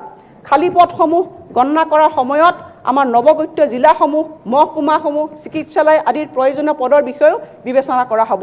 মই এই বিষয়টোৰ ওপৰত অধিক গুৰুত্ব দি ক'ব বিচাৰিছোঁ যে সমগ্ৰ নিযুক্তি প্ৰক্ৰিয়াটো যথোচিত প্ৰতিনিধিত্বমূলক গাঁথনিৰে সম্পন্ন কৰাৰ উদ্দেশ্যে এখন বিধেয়ক এই সদনত অনা হ'ব। প্ৰচলিত নিযুক্তি ব্যৱস্থা অব্যাহত থাকিব যদিও নতুন পদ্ধতি আৰু ব্যৱস্থাও প্ৰৱৰ্তন কৰাৰ ব্যৱস্থা কৰা হৈছে। সমগ্ৰ প্ৰক্ৰিয়াটো সুচাৰুৰূপে পৰিচালনা কৰাৰ উদ্দেশ্যে প্ৰাসংগিক আৰোপীও প্ৰৱৰ্তনৰ বিষয়ে বিবেচনা কৰা হ'ব। মান্য অধ্যক্ষ মহোদয়, মই এই সুযোগতে এই পবিত্ৰ সদনক আশ্বাস দিব বিচাৰোঁ যে শিক্ষিত নিবনুৱা যুৱক যুৱতীসকলৰ নিযুক্তিৰ ক্ষেত্ৰত স্বচ্ছ, নিকা আৰু মসৃণভাৱে প্ৰক্ৰিয়া সুনিশ্চিত কৰিবলৈ অত্যাধিক সাৱধানতা অৱলম্বন কৰা হ'ব, যিহেতু আমি এই প্ৰক্ৰিয়া আৰম্ভ কৰিছোঁ। অধ্যক্ষ মহোদয়, ইয়াৰ ওপৰতো মই কিছু কথা আপোনালোকক অৱগত কৰিব বিচাৰিছোঁ যে এই 1 লাখ নিযুক্তি আমাৰ চৰকাৰখনৰ এক অতি বলিষ্ঠ সিদ্ধান্ত। অধ্যক্ষ মহোদয়, আমি কেতিয়াও বিগত সময়ছোৱা আমি সদনত যিসকল সদস্য উপস্থিত আছোঁ সেইসকলে কাহানিও শুনা নাই যে কোনোবা চৰকাৰে এবাৰতে 1 লাখ পদ পূৰণ কৰাৰ কিবা সিদ্ধান্ত গ্ৰহণ কৰিব পাৰিছে। অতি সাহসী সিদ্ধান্ত অধ্যক্ষ মহোদয়। বৰ্তমান কোভিড-সৃষ্ট পৰিৱেশ, এই পৰিৱেশতো যে চৰকাৰখনে নিবনুৱা যুৱক যুৱতীসকলক এটা স্থায়ী সমাধানৰ সূত্ৰৰ লগতে চৰকাৰখনক অধিক কৰ্মমুখী গতিশীল কৰাৰ চেষ্টা কৰিছে। গতিকে মই পুনৰবাৰ কৈছোঁ যে এই প্ৰক্ৰিয়াৰে আমি গোটেইখিনি আমি স্বচ্ছভাৱে এই কাম কাজখিনি কৰি যাম আৰু আমি আমাৰ ভৱিষ্যতৰ যুৱক যুৱতীসকলক এটা নতুন মাত্ৰা প্ৰদান কৰিবৰ কাৰণে চৰকাৰে সকলো ক্ষেত্ৰতে আমি প্ৰস্তুত থাকিম। অধ্যক্ষ মহোদয়, মই আগৰবাৰ কৈছিলোঁৱেই যে অৰুণোদয় অধ্যক্ষ মহোদয় 2020-21 বৰ্ষত আৰম্ভ কৰা অৰুণোদয় আঁচনিখন মহিলা সবলীকৰণৰ দিশত এক অন্যতম বৃহৎ পদক্ষেপ। এই আঁচনিখনে পৰিয়ালৰ প্ৰধান মহিলাগৰাকীলৈ প্ৰত্যক্ষভাৱে ধন হস্তান্তৰণৰ ক্ষেত্ৰত ই এক সফল ব্যৱস্থা হিচাপে পৰিগণিত হৈছে। এই আঁচনিখনে ৰাজ্যখনৰ মহিলাসকলৰ সবলীকৰণৰ দিশত যথেষ্ট ভূমিকা গ্ৰহণ কৰিছে। অৰুণোদয় আঁচনিখনৰ জৰিয়তে পৰিয়ালৰ মহিলা সদস্যসকলৰ স্বাস্থ্য আৰু পৰিপুষ্টিগত অভাৱ পূৰণৰ উদ্দেশ্যে তেওঁলোকলৈ মাহিলী 830 টকাকৈ আৰ্থিক সাহায্য প্ৰদানৰ ব্যৱস্থা কৰা হৈছে। প্ৰতি মাহে আজিলৈকে 20,21,500 গৰাকী হিতাধিকাৰীলৈ 167.78 কোটি টকা মোকলাই দিয়া হৈছে। মহোদয়, ক্ষেত্ৰীয় পৰ্যায়ত আঁচনিখনৰ ব্যাপক পৰ্যালোচনাৰ বাবে আমাৰ চৰকাৰে প্ৰতিটো বছৰৰ এটা মাহ অৰুণোদয় মাহ হিচাপে ঘোষণা কৰিবৰ কাৰণে সিদ্ধান্ত গ্ৰহণ কৰা হৈছে। মই সদনৰ সকলো মাননীয় সদস্যক অনুৰোধ জনাইছোঁ যে যিসকল যোগ্য হিতাধিকাৰী সেইসকলে এই আঁচনিৰ অন্তৰ্ভুক্ত হ'ব লাগে। তেনেকুৱা ধৰণৰ যদি কিবা অযোগ্য হিতাধিকাৰী থাকে সেইসকলৰ ওপৰত ব্যৱস্থা গ্ৰহণ কৰিবৰ কাৰণেও আমি ইয়াত প্ৰচেষ্টা গ্ৰহণ কৰিছোঁ, যিয়ে যোগ্যতাৰ ভিত্তিত হিতাধিকাৰীসকলৰ অন্তৰ্ভুক্তিকৰণ আৰু বহিষ্কৰণতো সহায় কৰিব। তদুপৰি তেনে অৰুণোদয় পৰিয়ালসমূহৰ সবলীকৰণৰ বাবেও হিতাধিকাৰীসকলৰ ঘৰৰ সমূহত আমি অৰুণোদয় এক লঘু আমি তাত দিবৰ কাৰণে প্ৰস্তুত কৰিছোঁ, যাতে অৰুণোদয় পৰিয়াল হিচাপে সেই পৰিয়ালটোৱে গৌৰৱ অনুভৱ কৰিব পাৰে। মহোদয়, আমি প্ৰত্যেকটো পৰিয়াললৈ আগবঢ়োৱা মাহিলী সাহায্য 830 টকাৰ পৰা আমি 1000 টকালৈ আমি বৃদ্ধি কৰিছোঁ। অধ্যক্ষ মহোদয়, আমাৰ মুখ্যমন্ত্ৰী ডাঙৰীয়া প্ৰতিশ্ৰুতি দিছিল যে তেখেতে এই আঁচনিখন আৰু আগবঢ়াই লৈ যাব নতুন ৰূপত। গতিকে সেইখিনি কথাও মই সদনত নিষ্ঠা সহকাৰে কৈছোঁ যে এই আঁচনিখনৰ সংবোধনৰ ক্ষেত্ৰত আমি নিশ্চিতভাৱে আগন্তুক দিনবিলাকত ব্যৱস্থা গ্ৰহণ কৰিম। অধ্যক্ষ মহোদয়, মই আৰু এটা কথা ক'বলৈ পাই ভাল পাইছোঁ যে এই আঁচনিখনত কেৱল 1000 টকা পুঁজি বৃদ্ধিয়ে নহয়, আমি এই আঁচনিৰ অধীনত 6,36,000 নতুন হিতাধিকাৰী অন্তৰ্ভুক্ত কৰিছোঁ। এতিয়া অধ্যক্ষ মহোদয়, এই কোভিড-সৃষ্ট এই পৰিৱেশত এই আঁচনিখনত আমি সম্পূৰ্ণভাৱে আমি অসমৰ 26,57,500 পৰিয়াল ইয়াত অন্তৰ্ভুক্ত হ'ব। অধ্যক্ষ মহোদয়, আমাৰ ৰাজ্যখনৰ মুঠ পৰিয়ালৰ সংখ্যা হৈছে 65 লাখ। আজি এইখন আঁচনি মই ভাবোঁ যে এখন সৰ্ববৃহৎ আঁচনি, যিখন আঁচনিয়ে অসমৰ মুঠ পৰিয়ালৰ 40% ইয়াত অন্তৰ্ভুক্ত হ'ব। মই বেলেগ ৰাজ্যত কেনেকুৱা নাজানো, কিন্তু মই অসমৰ ক্ষেত্ৰত মই ন দি ক'ব পাৰোঁ যে এইখন সৰ্ববৃহৎ আঁচনি যিখনে প্ৰায় 40% পৰিয়ালক ইয়াত সামৰি লৈছে। অধ্যক্ষ মহোদয়, সেইবাবে মই পুনৰ গৌৰৱেৰে কৈছোঁ যে এই বিশেষ আঁচনিখনৰ কাৰণে মই 1800 কোটি টকা এই বছৰ আমি ধাৰ্য কৰিছোঁ। অধ্যক্ষ মহোদয় অসম মালা ইতিমধ্যে মই আগতেও এই আঁচনিখনৰ বিষয়ে চমু আভাস দিছিলোঁ। এই আঁচনিখনে আমাৰ ৰাজ্যিক ঘাইপথসমূহ গুৰুত্বপূৰ্ণ জিলা পথ এক ৰোড নেটৱৰ্ক স্পীড হাইৱে কৰিবৰ কাৰণে ধজ্জাবাহী অসম মালা কাৰ্যসূচী অসমত দ্ৰুতভাৱে চলি আছে। ইতিমধ্যে প্ৰায় ২,২৭৯.৫৫ কোটি টকা ব্যয় সাপেক্ষে ২৬২ কিলোমিটাৰ দৈৰ্ঘ্যৰ ১৩টা অতিৰিক্ত পথৰ কাম হাতত লোৱা হৈছে আৰু ই চলি আছে। অতিৰিক্ত গুৰুত্বপূৰ্ণ পথ পৰিকল্পনা ব্যৱস্থাধীন হৈ আছে।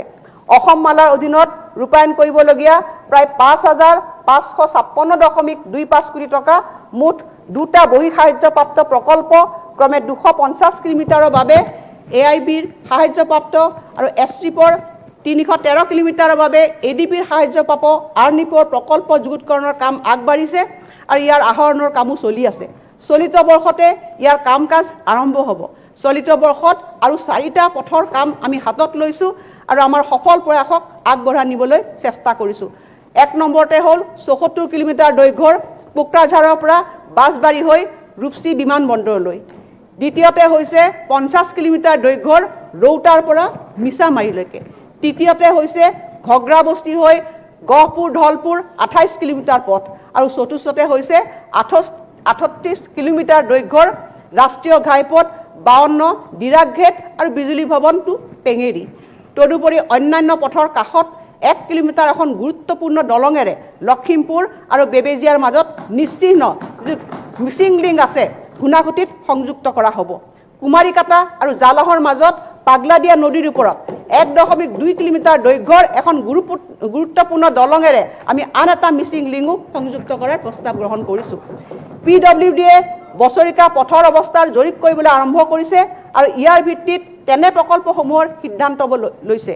অধ্যক্ষ মহোদয়, মই এই কথাৰ প্ৰয়োজন নাই যে ইয়াৰ ফলত ৰাজ্যিক ঘাইপথ গুৰুত্বপূৰ্ণ জিলাপথ নেটৱৰ্কত ইয়াক উল্লেখযোগ্য উন্নতি আমি দেখিবলৈ পাম। স্বনিৰ্ভৰশীল নাৰী। অধ্যক্ষ মহোদয়, অসমৰ বয়নশৈলীৰ কলাত্মক সংবেদনশীলতা আৰু অসমীয়া সংস্কৃতি আৰু পৰম্পৰাৰ সৈতে গভীৰভাৱে জড়িত হৈ আছে। চাতে শুকোৱা মুঠিতে লুকুৱা বুলি কোৱা অসমৰ পাট কাপোৰে সমগ্ৰ বিশ্বতে বিপুল জনপ্ৰিয়তা অৰ্জন কৰিছে। চৰকাৰে আৰ্টফেল আৰু AGMৰ জৰিয়তে খিলঞ্জীয়া শিপিনীসকলৰ পৰা পোনপটীয়াকৈ হস্ততাঁত সামগ্ৰী আহৰণ কৰিবলৈ সিদ্ধান্ত গ্ৰহণ কৰিছে। হস্ততাঁত প্ৰশিক্ষণ কেন্দ্ৰ আৰু প্ৰতিষ্ঠানসমূহত শিপিনীসকলক তেওঁলোকৰ দক্ষতা বৃদ্ধিৰ বাবে মানসম্পন্ন প্ৰশিক্ষণ দিয়া হ'ব।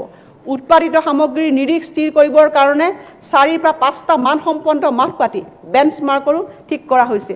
প্ৰথম অৱস্থাত এই আঁচনিখনে অধ্যক্ষ মহোদয় ১.২৩ লাখ শিপিনীক সামৰি লোৱা হ'ব।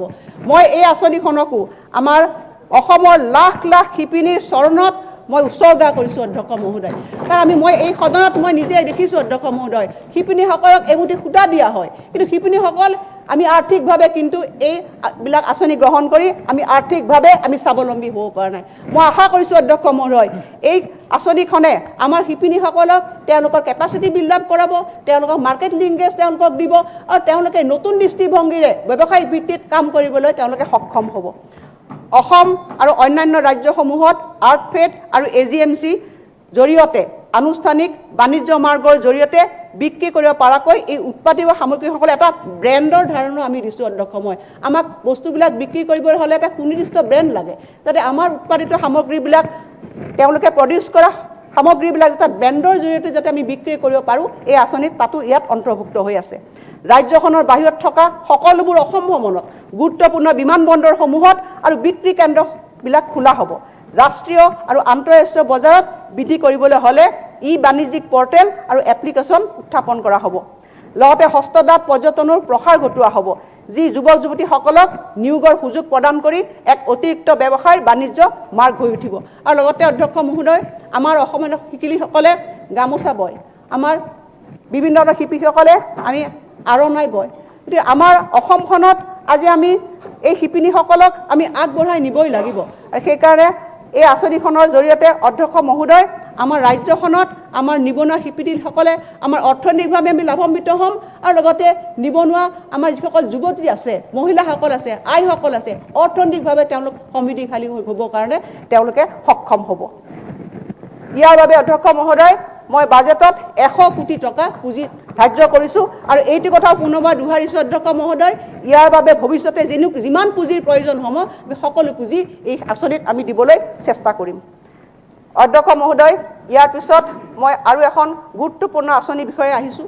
সেইখন হৈছে 1000 কিলোমিটাৰ মথাউৰি তথা পথ।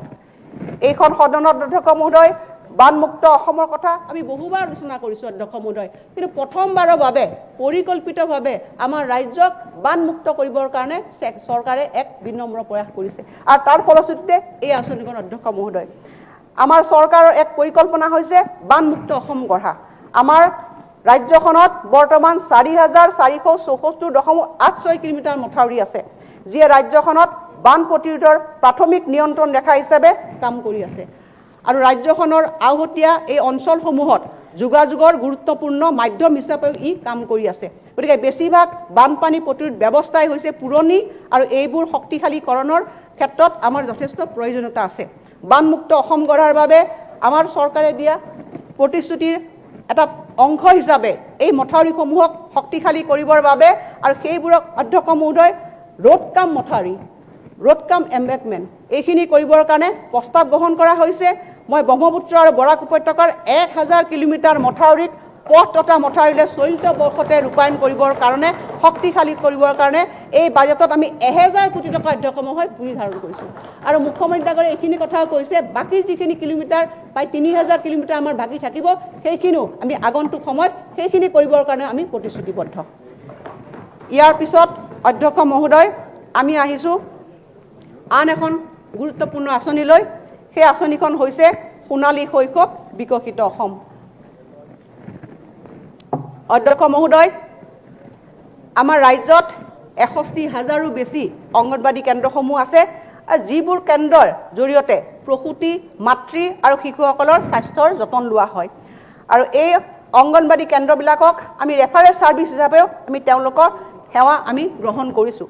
অধ্যক্ষ মহোদয়, এইবাৰ আমি বাজেটত 1000টা মডেল অংগনবাদী কেন্দ্ৰ হিচাপে নিৰ্মাণ কৰিবৰ কাৰণে সিদ্ধান্ত গ্ৰহণ কৰিছোঁ আৰু এই অধ্যক্ষ মহোদয় এই মডেল অংগনবাদী কেন্দ্ৰবিলাকত আমি এটা কেন্দ্ৰ নিৰ্মাণ কৰিবৰ কাৰণে 25 লাখ টকা দিছোঁ অধ্যক্ষ মহোদয়, য'ত সকলো ধৰণৰ সেৱা তাত উপলব্ধ হ'ব আৰু ইয়াৰ নিৰ্মাণৰ ক্ষেত্ৰতো আমি স্বচ্ছতা অৱলম্বন কৰিছোঁ অধ্যক্ষ মহোদয় আৰু এই কেন্দ্ৰবিলাক নিৰ্মাণ কৰিবলৈ এখন নিৰ্মাণ কমিটি থাকিব উপায়ুক্তৰ নেতৃত্বত আৰু যাৰ অধীনত বিধায়কসকলো তাত অন্তৰ্ভুক্ত হ'ব। গতিকে সম্পূৰ্ণ স্বচ্ছভাৱে ট্ৰান্সপাৰেণ্টলি এই কেন্দ্ৰবিলাক নিৰ্মাণ হৈ উঠিব আৰু এই কেন্দ্ৰবিলাক যে নিৰ্মাণ হৈ উঠে মই আশা কৰিছোঁ যে আগন্তুক সময়ছোৱাত শিশু আৰু প্ৰসূতিৰ যতনৰ ক্ষেত্ৰত লোৱা সুবিধাসমূহ অধিক সুফলভাৱে ব্যৱহৃত হ'ব।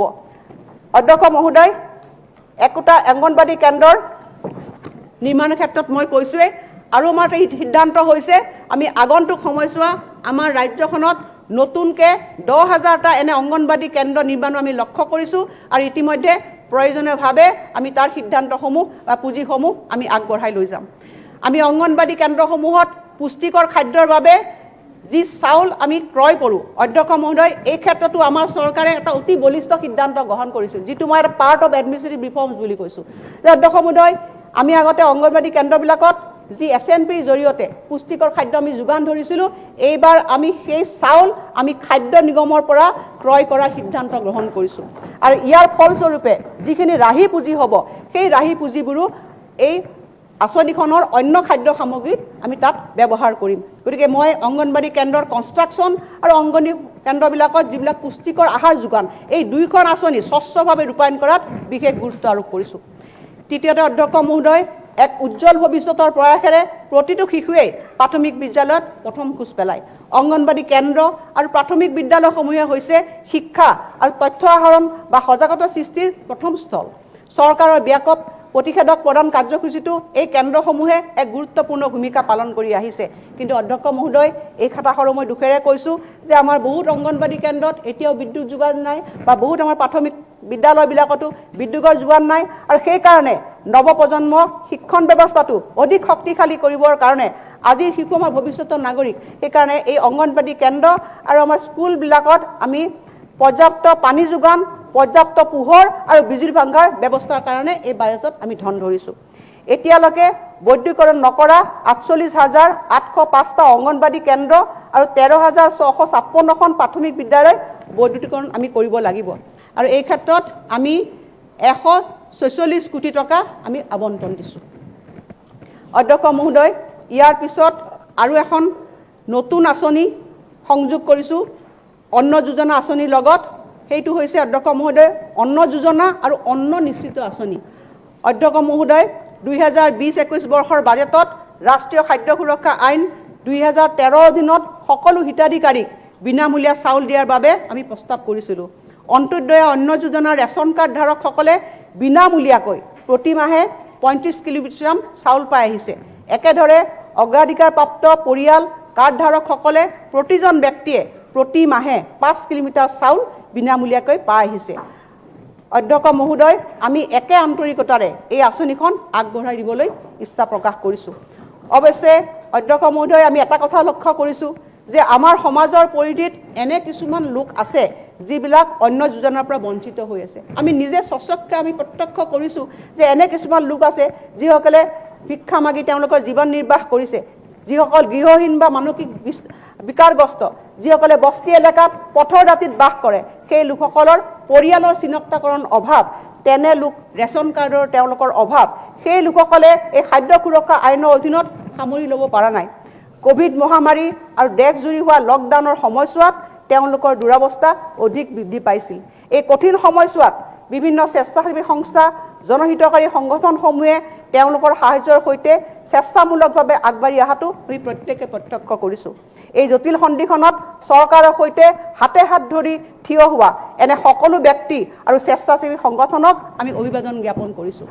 অৱশ্যে আমি বুজি পাওঁ যে সহায় আগবঢ়োৱাৰ ক্ষেত্ৰত এই ব্যক্তি বিশেষ আৰু স্বেচ্ছাসেৱী সংস্থাসমূহৰো সামৰ্থ্য সীমিত। সেয়েহে এইসকল নিপীড়িত অসহায় লোকক খাদ্য সুৰক্ষাৰ আওতালৈ অনাৰ কাৰণে ক্ষুধা নিবাৰণৰ উদ্দেশ্যে চৰকাৰে দৰিদ্ৰ নিশ্চিত আঁচনি এখন আৰম্ভ কৰিবৰ কাৰণে সিদ্ধান্ত গ্ৰহণ কৰিছে। অধ্যক্ষ মহোদয়, এই নতুন আঁচনিখনৰ অধীনত নগৰ অঞ্চলত বা অন্যান্য ঠাইত ৰাষ্ট্ৰীয় খাদ্য সুৰক্ষা আইন 2013 পৰা বাদ পৰি যোৱা এনে সকলো শ্ৰেণীক চৰকাৰে চিনাক্তৰ বাছনি কৰিব আৰু মহোদয় প্ৰতিষ্ঠিত স্বেচ্ছাসেৱী সংগঠনৰ জৰিয়তে অংশীদাৰিত্বত এনে সকলো শ্ৰেণীক আমি বিনামূলীয়াকৈ ৰন্ধন আহাৰ আমি যোগান ধৰিম। মহোদয়, অসম চৰকাৰে ৰাষ্ট্ৰীয় খাদ্য সুৰক্ষা আইনৰ অধীনত হিতাধিকাৰীসকলক বিতৰণ কৰা সুলভ মূল্যৰ দোকানৰ ডিলাৰৰ মাৰ্জিন প্ৰতি কুইণ্টলত 101.1 টকাৰ পৰা 143 টকালৈ বৃদ্ধি কৰি ৰাজহুৱা বিতৰণ ব্যৱস্থাটো প্ৰণালীবদ্ধভাৱে সংস্কাৰ আনিছে। তদুপৰি অসম চৰকাৰে গাঁও পঞ্চায়ত পৰ্যায়ৰ সমবায় সমিতিসমূহ, বৃহৎ পৰিমাণৰ বহুমুখী সমবায় সমিতিসমূহ, পাইকাৰী উপভোক্তা সমবায় সমিতিসমূহক উৎসাহিত কৰিবলৈ খাদ্য শস্যৰ যোগান শৃংখলা ব্যৱস্থাপনাৰ ক্ষেত্ৰত সেইসমূহৰ দ্বাৰা আগবঢ়োৱা সেৱাৰ বাবে প্ৰত্যেকখন সমবায় সমিতিসমূহক 5 লাখ টকাৰ এক বছৰীয়া অনুদান আগবঢ়াবলৈ সিদ্ধান্ত গ্ৰহণ কৰিছে। মহোদয়, অসম চৰকাৰ এক ৰাষ্ট্ৰ এক ৰেচন কাৰ্ড ৰূপায়ণৰ বাবে প্ৰতিশ্ৰুতিবদ্ধ আৰু সেই ৰেচন কাৰ্ডৰ ৰাজ্যিক আৰু আন্তঃৰাষ্ট্ৰীয় পোৰ্টেবিলিটি সক্ষম কৰাৰ বাবে এক প্ৰযুক্তিচালিত প্ৰক্ৰিয়া প্ৰদান কৰিব। এই দিশত প্ৰতিখন দোকানত electronic point of sale device স্থাপন আৰু আধাৰ লিংক কৰি ৰাষ্ট্ৰীয় খাদ্য সুৰক্ষা আইনৰ হিতাধিকাৰীসকলক সামৰি লোৱাৰ বাবে এক বৃহৎ পদক্ষেপ গ্ৰহণ কৰা হৈছে। মহোদয়, মই অন্ন যোজনাৰ বাবে এই বাজেটত 390.08 কোটি টকা ধাৰ্য কৰিছোঁ। অধ্যক্ষ মহোদয়, চাহ বাগিচাসমূহত লাখ লাখ শ্ৰমিকসকলে বসবাস কৰে আৰু আমাৰ চৰকাৰে প্ৰথমখন বাজেটৰ পৰাই চাহ বাগিচা এলেকাসমূহৰ লোকসকলৰ কল্যাণৰ উদ্দেশ্যে বিভিন্ন আঁচনিৰ মান আৰু পৰিসৰ বৃদ্ধি কৰি আহিছে। মৌলিক প্ৰয়োজন পূৰণৰ লগতে এই সম্প্ৰদায়ে এতিয়া চৰকাৰৰ পৰা অধিক আশা আকাংক্ষা পূৰণৰ প্ৰত্যাশা কৰিছে। মহোদয়, এনেধৰণৰ আশা আকাংক্ষাৰ যুক্তিযুক্ততা আছে আৰু ইয়ে আমাক অধিক দায়বদ্ধ কৰি ৰাখিছে। সেয়েহে আমি চাহ বাগিচাৰ লোকসকলৰ সামগ্ৰিক উন্নয়নৰ দিশটোক উচ্চ অগ্ৰাধিকাৰ দিছোঁ। ৰাজ্যখনক তেওঁলোকৰ জীৱনৰ মানদণ্ড উন্নত কৰিবৰ কাৰণে আমি চাহ বাগিচা অঞ্চলৰ লোকসকলৰ প্ৰতি পৰিয়ালৰ ঘৰে ঘৰে পানী যোগান, টেপ পানীৰ যোগেৰে আমি তেওঁলোকক পানী দিবৰ কাৰণে এক ব্যৱস্থা গ্ৰহণ কৰিছোঁ। মহোদয়, এই বছৰ পাইপ যোগে পানী যোগান আঁচনিয়ে 805খন চাহ বাগিচাক সামৰি ল'ব আৰু বিদ্যুতৰ অনাদায় হৈ থকা ধন পৰিশোধ আৰু কেমিকেলছ ৰাসায়নিক পদাৰ্থৰ যোগানকে ধৰি চৰকাৰে অহা 5 বছৰৰ বাবে এই আঁচনিখন কাৰ্যকৰী আৰু তদাৰক কৰিব। এই পদক্ষেপে চাহ বাগিচাত বসবাস কৰা প্ৰায় 2,69,648টা পৰিয়ালক উপকৃত কৰিব। অধ্যক্ষ মহোদয়, এইবাৰ মই আহিছোঁ কৃষি পুনৰ্জীৱিতকৰণ আঁচনিলৈ। অসমে ইয়াৰ খেতিয়কসকলক আত্মনিৰ্ভৰশীল কৰি তোলাৰ লক্ষ্য লৈছে, কিন্তু মানৱ সম্পদ, বীজ, পানী, জমাহা ইত্যাদিৰ অভাৱত এই ক্ষেত্ৰই সমস্যাই দেখা দিয়ে। সেইবাবে আমাৰ বৰ্তমানৰ কৃষি ব্যৱস্থাৰ সলনি বৈজ্ঞানিক প্ৰয়াস চলোৱাৰ প্ৰয়োজন আছে। সেয়েহে অসম চৰকাৰে এখন কৃষি আয়োগ গঠনৰ প্ৰস্তাৱ ৰাখিছে আৰু এই কৃষি আয়োগে আন্তঃৰাষ্ট্ৰীয় খ্যাতি সম্পন্ন এগৰাকী বিজ্ঞানীৰ অধীনত অসমৰ কৃষি, পশুপালন, দুগ্ধ খণ্ডৰ সৈতে জড়িত বিষয়সমূহৰ ওপৰত আলোকপাত কৰিব।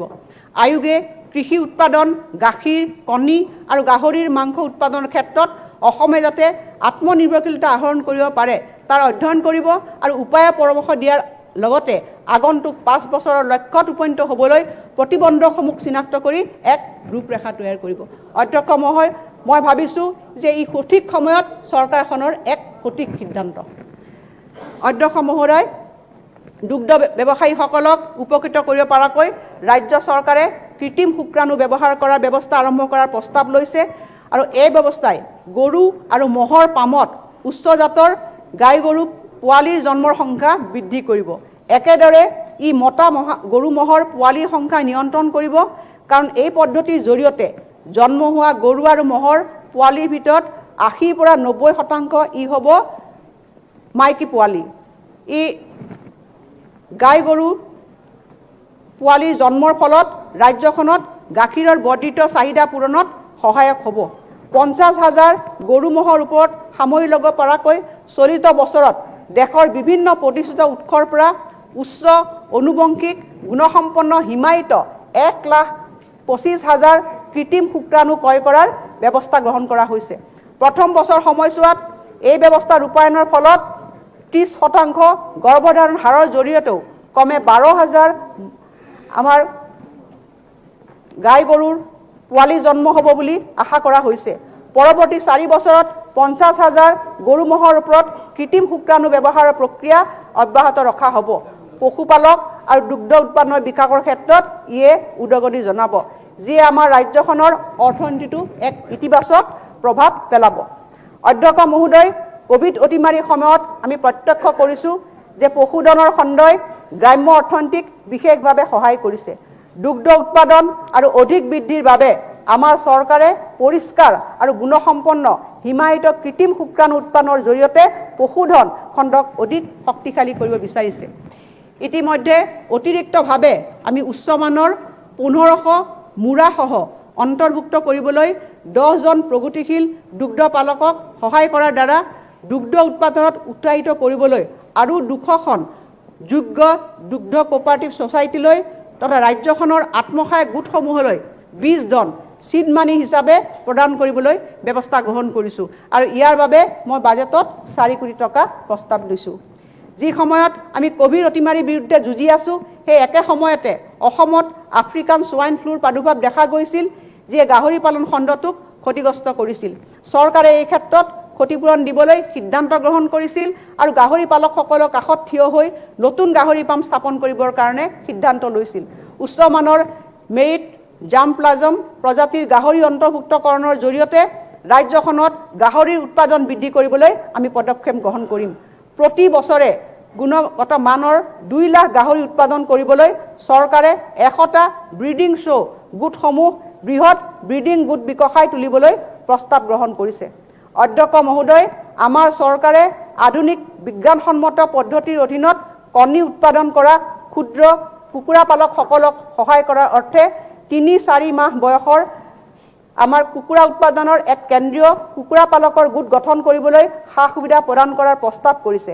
চৰকাৰে ব্যাপকভাৱে টেবুল এগ উৎপাদনৰ বাবে সামূহিক পৰ্যায়ত ক্ষুদ্ৰ কুকুৰা পালকসকলক সহায় হাত আগবঢ়াব। ই বজাৰৰ চাহিদা পূৰণ কৰিব, য'ত বৰ্তমান অন্যান্য ৰাজ্যৰ পৰা কণীৰ আমদানি চলি আছে।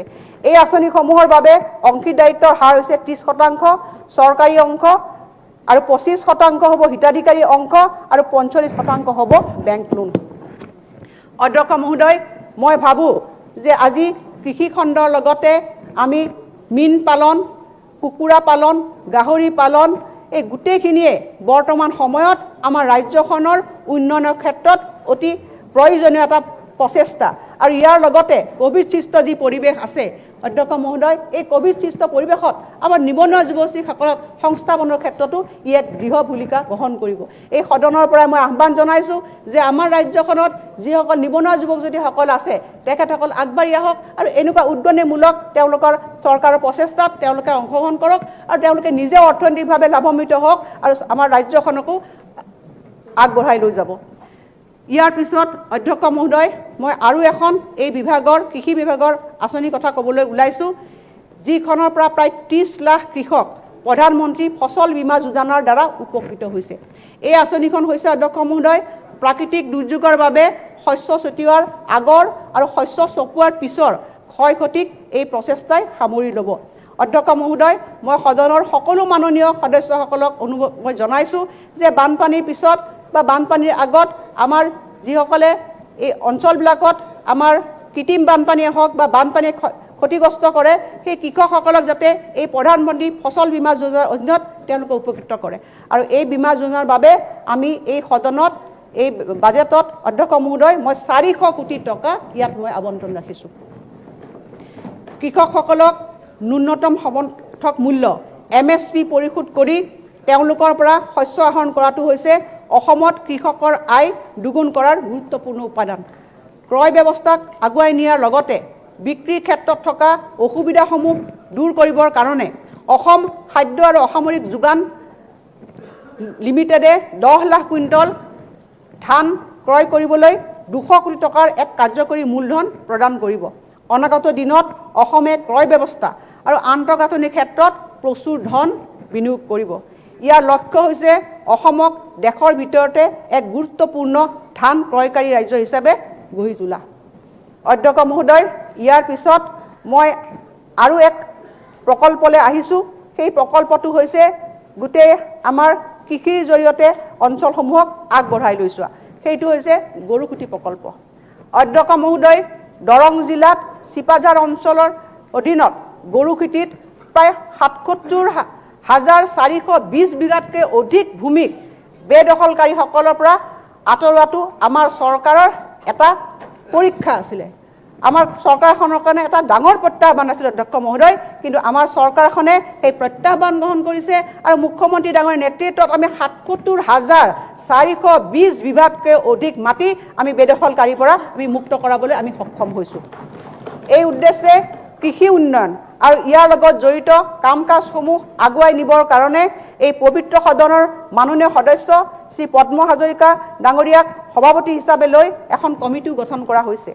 এই অঞ্চলটো উচ্চ মূলৰ উদ্যান শস্যৰ লগতে বিভিন্ন শস্যৰ কৃষি কাৰ্যৰ বাবে উপযোগী। এই অঞ্চলটোত বসবাস কৰা খিলঞ্জীয়া যুৱক যুৱতীসকলক জীৱিকাৰ পথ প্ৰদান কৰাই হৈছে আমাৰ উদ্দেশ্য। এই ব্যৱস্থাই আধুনিক কৃষি পথাৰ সামৰি লোৱাৰ উপৰিও বৈজ্ঞানিক পশুপালন ব্যৱস্থাটোকো সামৰি ল'ব। আমি এক ক্লাষ্টাৰ যোগে এক নৱজাগ্ৰত আলোকস্তম্ভ হিচাপে আমি ইয়াক বিকশিত কৰিম। মহোদয়, গৰুকুটিৰ প্ৰস্তাৱিত প্ৰকল্পৰ জৰীপকৰণৰ কাম ইতিমধ্যে সম্পূৰ্ণ হৈছে। বিস্তৃত বৃক্ষৰোপণৰ বাবে 134টা ইক'লজিকেল টাস্ক ফ'ৰ্চৰ দ্বাৰা এটা অগ্ৰগামী দল আমি ইতিমধ্যে মোতায়েন কৰিছোঁ। ভাৰত চৰকাৰৰ পৰিৱেশ আৰু বন মন্ত্ৰালয় তথা প্ৰতিৰক্ষা মন্ত্ৰালয়ৰ সৈতে প্ৰয়োজনীয় যোগাযোগ ৰক্ষা কৰি থকা হৈছে। বৰ্তমানে থকা ভৱনসমূহ যেনে গৰুকুটি পশু চিকিৎসালয় অস্থায়ীভাৱে নিৰ্মাণ আৰু নৱীকৰণৰ বাবেও প্ৰস্তাৱ গ্ৰহণ কৰা হৈছে। এই জৰীপৰ ওপৰত ভিত্তি কৰি কৃষি কাম কাজৰ মূল্যায়নৰ যোগেদি কৃষক গোটসকলক চিনাক্ত কৰা হৈছে আৰু এই গোটসমূহ এটা বহুমুখী কৃষি উৎপাদক সংস্থাৰ অংশ হ'ব। আৰু গিৰ প্ৰজাতিৰ 2000টা গৰু অনাৰ ইতিমধ্যে আমি পৰিকল্পনা কৰিছোঁ। আমাৰ স্থানীয় জলবায়ু আৰু পৰিৱেশৰ সৈতে খাপ খায় নে নাখায় সেইটো পৰীক্ষা কৰিবলৈ পৰীক্ষামূলকভাৱে আমি 50ৰ পৰা 100টা এনে প্ৰজাতিৰ গৰু ক্ৰয় কৰিবলৈ পৰিকল্পনা কৰিছোঁ।